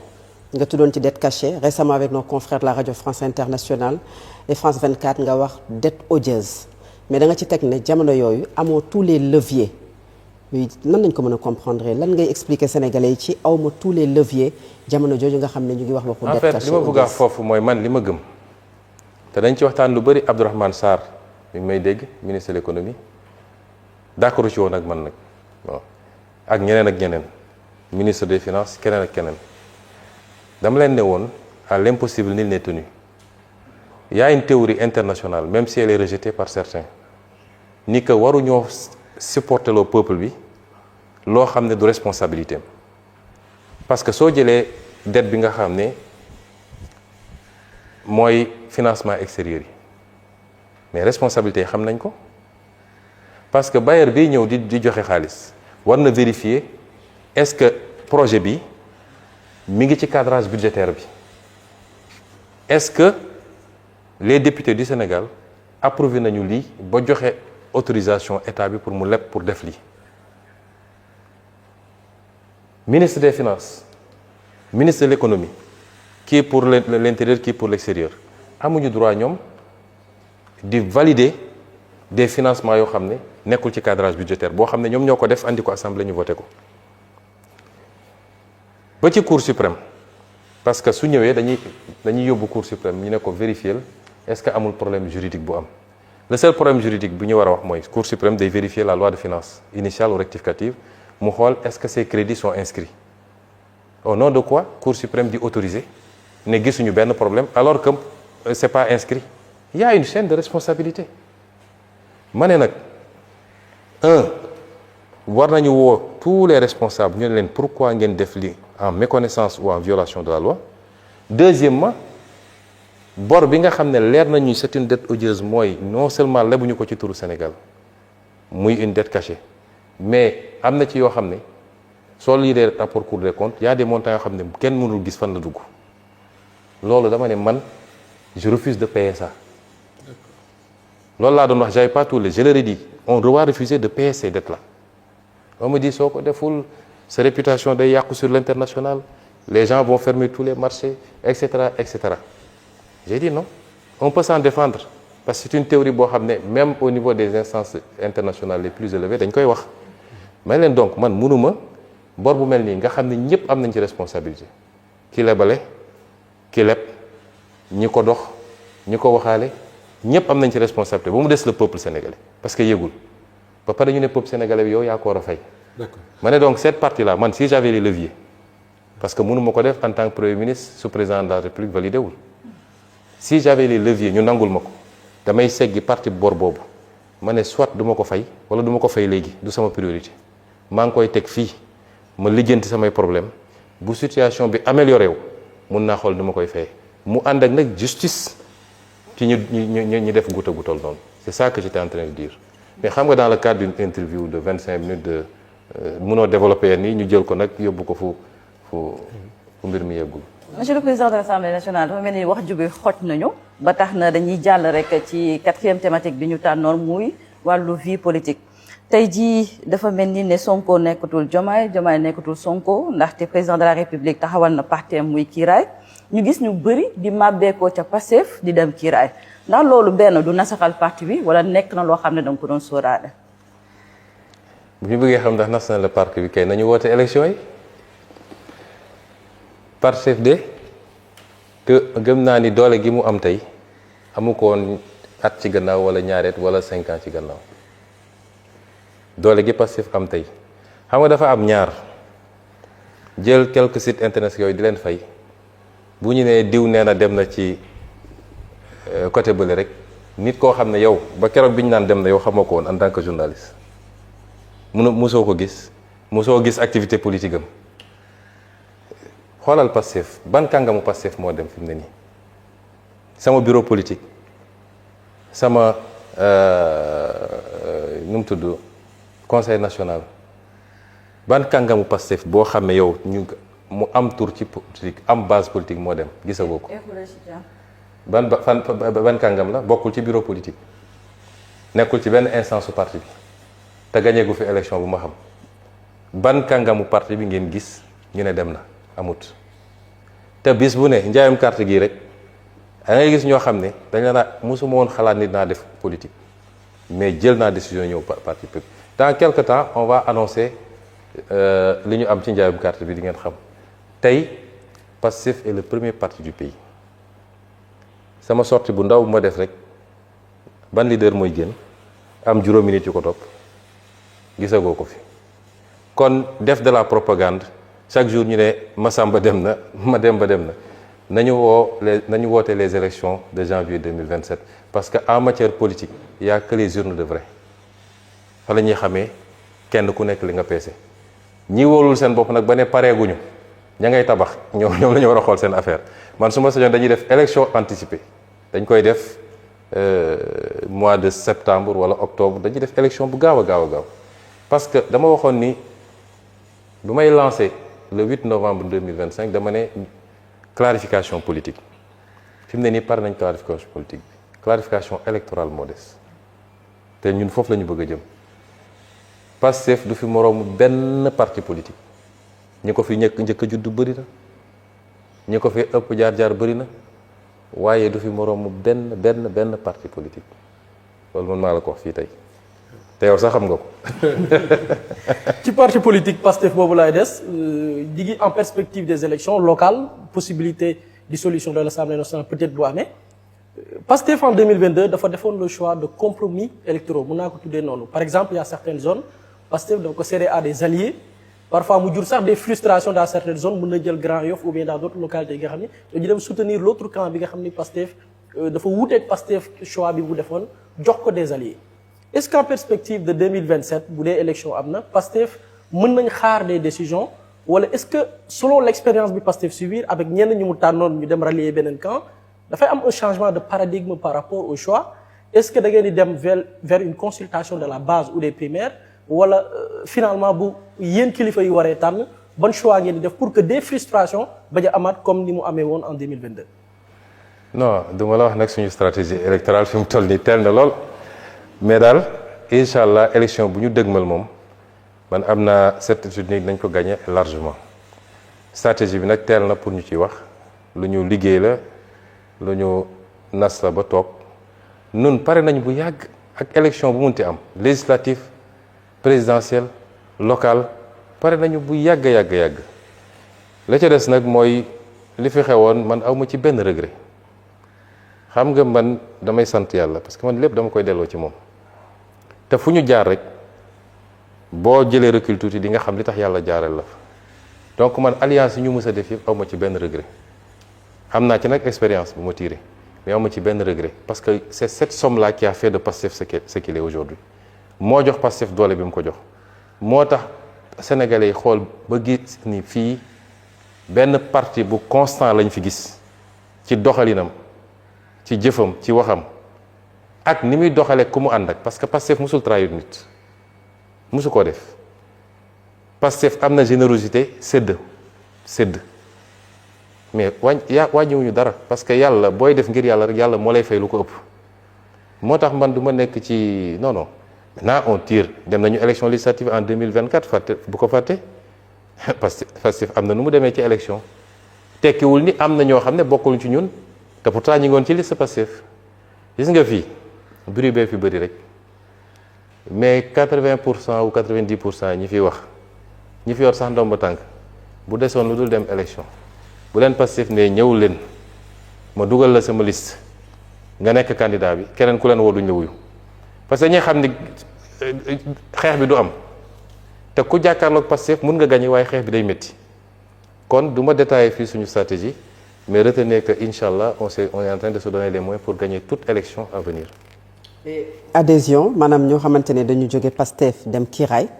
dañu gis ne ñenn ñi dañ leen di génne ci groupe WhatsApp yi des coordonnateurs également sont changés ou remplacés même dans certaines localités ki nga xam ne nag moom la olof di wax ndayu mbili gi muy le président de la République Bassirou Diomaye Faye membre du parti Pastef président du parti Kiraay moom ban décision la ci Pastef di jël. waaw mais sàcc bu dara yàqu di nelaw loolu moom xam nga ba léegi gisagoo une décision officielle du parti au sommet d'exclusion de quelqu'un base yi nag ñoom xam nga base yi ni ñuy fonctionner gisagooñu bureau bi réunir ne diw exclure nañ ko ñu saisir conseil national loolu mooy procédure yi defaguñ ko ñeneen ñi nga tudd ñëpp c'est pas spécifique au président de suñu procédure ne leen suñuy exclure nit on constate sa démission de jure ou de facto bureau bi de réunir constaté ko ñu saisir le conseil le conseil national ñu valider ko ça c'est pas spécifique au président Diomaye ñeneen ñëpp defaguñ ko pour ñoom maintenant base bi des mécanismes conservatoires nit bu bokkatul doo ko bàyyi sa groupe WhatsApp mu dégg li ngay def di ko joxe ji ça c'est des mécanismes des trucs des mesures conservatoires certainement mais c'est pas spécifique à lui-même maintenant de facto suñu texte li mu wax mooy munoo bokk Pastef bokk beneen parti loolu suñu texte wax liñ ci war a def nag nañ ko def. Alors pour conclure cette émission parce que waxtu bi jeex na takk Ousmane Sonko fii réew mi toll jafe-jafe yi mi ngi fii assemblée nationale mi ngi ci lim nekk président de la république ma nga ca lam nekk mais est-ce que yaakaaroon ne intérêt réew mi tey mooy yow président de l'assemblée ak le président de la république ngeen toog ci jataay waxtaane réew mi ak fan la jëm ci weer yi ñu jëm. mais loolu ça dépend du président. ça ne dépend pas de moi. su dee wax institutionnellement ci réew mi institutionnellement xam nga dialogue des institutions mi ngi am tous les jours dafa am ci wàllu politique damay toog ba si ak reetaan jàpp ma ne léeg-léeg ndaje seetaan na ci dàq def naa loolu la ñuy wax xam nga opposition bi une partie de l'opposition ak président ak ñi mu ànd ak lambigolo la ñu nekk ñoom opposition bi depuis qu'on est arrivé au pouvoir dañu ne bu kenn attaqué Diomaye dañ ko diw bër bi utiliser ko pour mu dal ci Sonko mu liquider ñu Sonko bu loolu amee ba pare nag ñun ñu jàkkaarloog moom parce que ñoom gëm nañ ni moom doy leen ndékki ñoom ci loolu lañ ne woon moo tax pendant 2 ans ba tey ji sax dañu am problème léeg-léeg ñu xaw a feqatiku waaye seen problème yëpp c'est Sonko ñu ne ci ndeysaan ba jékki-jékki rek ximmilu ko gis ni waa ji mi ngay jël seeni maire ñu ne nag mbir mi doy na waar ci la ñu commencé nag di wëlbatiku ne dañ koy critiquer ak di réclamer élection ak yu kenn xamul ñun nag nous sommes au balcon comme disent les jeunes parce que ñun mun nañ ñu wàññi lu toll ni tarfatayn au contraire dañ ñoo yokk ba kenn xamul fu ñu toll actuellement léegi nag ñu ngi leen di seetaan ñoom seen biir ci cadre boobu la ñu poussé peut-être président ak yenn ci àndandoom yi nga xam ne fu ñu mus a nekk yàq rek lañ fa nekkee di ko pousse à l'extrémisme soo seetee seen discours yëpp ma damay xoolal seen élément de langage ñeneen ñoom ñooy les institutions ñoo respecter les institutions soi-disant Pastef ak Ousmane Sonko respecté wuñu les institutions léegi nag ma jox la cas yu gàtt entre ki nga xam ne yaa ngi faire poser des incertitudes sur la tenue d'élection yoo xam ne date bi loi moo ko teg yaa ngi dàq ay nit uniquement parce que ànduñoo ak yow ci politique te pourtant xam nga ni ils sont compétents di leen remplacer ak ñoo xam ne mar d'Italie yaa ngi wañ loxo institution li ma wax président xam ne li ma wax di ko def looloo xam ne c'est en violation de la constitution nga xam ne loolu mënoon nañ la ci topp haute cour de justice lu garaaw la entre kii def loolu yépp ak ki nga xam ne li muy def yépp mu ngi ko teg dans le cadre de ses attributions constitutionnelles kan moo respecté wul constitution en réalité su nit demee nga nekk président de la République dem ba ne fi ma toog nii laa xam ni mbir mi c'est pas le peuple c'est pas les foules parce que yow amoo peuple amoo foule ñemewoo sax génn ci foule yi parce que ragal nga ñu sonkoriser la nga ne léegi mbir yi c'est pas les peuples c'est pas la foule alors que la foule moo la fal nga ne mbir mi c'est les institutions loolu foo ko dégg rek fi ñu bëgg a jëm baaxut. D'accord. mooy utiliser les institutions contre d'autres personnes qui détiennent la légitimité jël ay institutions di leen jouer le rôle li nga mënul am ci politique nga ne na ma ko institutions yi defal nañ ma dalal ci kaw diw nañ ma éliminer candidature diw foo dégg ko wax loolu rawatina président de la République mooy moom xam na ni élection mënu faa dem am dara léegi nag naka laay instrumentaliser te li ñu dal diggante 2021 ak 2024 yëpp lan la woon instrumentaliser les institutions contre la légitimité ndax yàlla xam na ni légitimité bi yàlla Pastef la ko joxoon ak Ousmane Sonko la preuve bi ñu demee ba gàllankoor Ousmane Sonko Sénégal yëpp dañ doon wax ni su désigné woon Buri Jaxate sax mu nekk président xam naa ni sax présidente laa waroon désigné moo gënoon wóor mais loolu lañ doon wax nga utiliser les institutions contre la volonté populaire yooyu la gars yi di bëgg a toggaat di ko andi ak essayer utiliser naan diw moom dafa yaru diw yaru gis nga ñun soxlawuñu yar ak ñàkk yar fii kenn ñàkk ko yar man de kenn du toog ba dégg ma saaga wala ma xaste am naa nag sama fulla am naa sama tempérament ku nekk ni yàlla bindee damm los ak laxal baat taxul nit yaru li nit di def ci suuf ñun lu ñu soxla mooy la ñu waxe teg askan wi nit ku ko respecté loolu rek la ñu soxla leneen yépp ay détails la man su ma woon président boo xam ne sax day xëy di sànni ay tànk te di jëfee lu askan wi xaar ci moom ma dellu sant yàlla. D'accord. arguments yi ñuy utiliser yépp dafa am lu ñuy préparer c'est des arguments préparatoires man nag dinaa la wax dialogue des institutions fa laay daaneele dialogue des institutions mi ngi am tout le temps ndax chaque jour su proposition de loi amee damay bind président mu tontu ma bu dee commission d'enquête damay bind ministre de la justice mu tontu ma président bu buggee envoyer projet de loi da koy envoyer fii ñu gérer ko bu ma nee lii c'est urgent ma programme ko en urgence su dee baax na ci réew mi ñu woteel ko sans hésiter donc dialogue boobu am na te xiiroo amul ngaayoo amul bu ñu demee ba jàpp ni d'accorduñu am na àttekat président mën na ko fa yóbbu député yi mën nañ ko fa yóbbu kon problème amul mu des nag diggante moom ak man bi ñuy mujjee wax am na lu ma ko wax bu la gaa yi ngem nax la ne la demal dal ci kaw Ousmane Sonko mënoo ci am ndam benn ñaareel bi mënuma laa yéene lu bon te duma la mus a def lu bon wala lu ñaaw réew mi ñoo ko bokk lu munti am même su ma nekkuloon dara ci réew mi dem toog boo ma woowee laaj mi sama xalaat ma ne lii moo ci sama xalaat kon jàppal ni yéene bi ñu amoon ci yow ba andi la fii yéene googu tey mi ngi fi ba léegi te yéene gi du yow sa jëmm man tànnuma la parce que tu es le plus beau ou le plus jeune ou le plus sage su doon loolu wala damaa bokk ak yow deret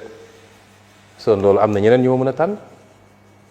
mais yaakaar gi ma amoon ci yow c'est par rapport au pays le Sénégal man Moustapha lu ma booleeg nit rek Sénégal la mais c'est pas des questions personnelles nit mun na taxaw fii saaga ma xas ma et cetera taluma ko kon nous restons ouverts à discuter ci li nga xam ne mooy njëriñu réew mi te li ma gëm nag man tey benn verrou moo fi des mooy Assemblée nationale parce que gars yi dañoo 2 ans yi dañoo sonnoon lu bëri li ma téyewoon nga xam ne dañ ko boot xoolal suñu hydrocarbures yi fi mu ne nii yaakaar teranga nga xam ne man maa xeex taxawal commission de renégociation ñu liggéey ci ak ministre Birame Souleye xeex ba récupérer Yaakaar Teranga nga xam ne c'est l'un des blocs les plus prometteurs te ñu moom ko à 100%. ñu am lu ñu monté ak waa Petrosen Aline Gueye def ci liggéey mucc ayib ñu ne bloc yi léegi dootuñu ko jël di ko jox nit ñi nga yor ko pendant 25 ans 30 ans mais dañ koy jox suñu compagnie nationale moom mu def montage am essayer lever une partie des fonds out des partenaires techniques société turque seen dernier bloc bi ñu am noonu la ñu def tey soo amee sa bloc téye ko essayer mobiliser des fonds mun nga am ku lay defal forage mun nga am ku lay defal plateforme mun nga am sax koo xam ne après moo la koy gérer les pays Qatar ak ñoon la ñuy def ñun rek ñooy jël suñu bloc jox ko nit pendant 25 ans 30 ans ñu ne loolu léegi dootuñu ko def waa Petrosen liggéey ci schéma bu baax bi ma jógee primature ñu ñëw commencé ko jalgati ne léegi ñoom dañoo yàkkamti dañuy ut benn partenaire jox ko bloc bi Sénégal am ci entre 30-35% et 40%. Petrosen ñu génne ko ci lépp loo xam ne offshore bi la yóbbu ko ci onshore barki démb am na proposition de loi bu ma jot ay député bind ko envoyé naa ko président tontoogul proposition de loi bi dañu ne député yi ko bind dañ njëkk a dugal proposition de loi ne désormais le contrat pétrolier buñ ko signé ba pare dañ koy indi assemblée nationale pour assemblée nationale voté ko ñu andil ma ko toog tuuti dellu si waat ne ma bon lii suñ ko defee ñoom dañuy bañ dañ koy yóbbu conseil constitutionnel léegi nañu bàyyi président mooy approuvé par décret loolu moo ne ci texte bi mais ñoom ñu andiwaat beneen projet de loi ne entre la signature du contrat et l'approbation par voie de décret contrat bi dañ koy andi fii assemblée mu am débat en plénière non suivi de vote mais au moins ñu def débat peuple bi xam dans quelles conditions on donne ces envoyé naa ko président tontu xanaa kay loolu war nañ ko mën a nangu. D'accord. C'est le minimum service minimum la donc nous sommes prêts li nga xam ne mooy njëriñu réew mi ñu waxtaane ko mais li ma gëm man pendant 2 ans dañu dem ci nopp waa ji ne ko waa ji da lay bloqué waa ji moo tere bailleurs yi ñëw waa ji day lor ñi sa fa tey waa ji ba ni ma fa jógee système bi yépp dellu si waat nag foog ni mun nañ jël la ñu pertoon ci 2 ans yi benn bastion moo fi def mooy assemblée nationale moo tax ak lu munti am même en cas de dissolution sénégalais yi bu dee 130 députés lañ joxoon parce que dañ ko war a jox 140 parce que li mun a muccal Sénégal fii ak 2029 wallaahi yàlla mi ma tiim moo tax ma dama ko waat mooy assemblée nationale nekk ci loxo Pastef ñu téye ko téye bu dëgër bis bu ñu demee ba assemblée nationale rek ci Pastef réew mi nañ koy yàq ci lu raw liñ doon xeex avant. jërëjëf nañ ko yàq yaxeet. jërëjëf Ousmane Sonko ñu bàyyi la nga tàggoo. waaw maa ngi leen di gërëm xam naa ni entretien bi xaw naa gudd mais c'était un exercice important pour faire le tour de la question et nous restons ouverts ñun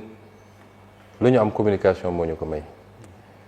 presse bi amul benn problème ak ñoom peut-être y a des considérations yoo xam ne mun na tax retenue am lay demee mais ñun amuñu benn problème nous sommes là pour communiquer avec le peuple à travers tous les leviers man amu problème communication su ma doon damay def live sama page Facebook tax Sénégal yëpp dina ko seetaani ji mais je loue le travail et la qualité du travail des journalistes que vous êtes toute la presse. L'Assemblée nationale reste une maison ouverte c'est la maison la plus fréquentée par la presse. Absolument. Aussi bien les plénières man sama bureau ça reste ouvert waxtam sénégalais yi ni fa laa bëgg a daanele yii suñu yitte la souveraineté moom sa bopp nag lu ñuy tabax la du luy jóge ci asamaan tous les fondamentaux yi ñu doon posé ci 2 ans yi ci loolu la transparence li ñëpp bokk ñu fexe ba gérer ko ci nu leer nañ ba kenn du ci jël lu mu ci moomut yooyu ay yitte la ci ñun c'est le fondement de notre combat politique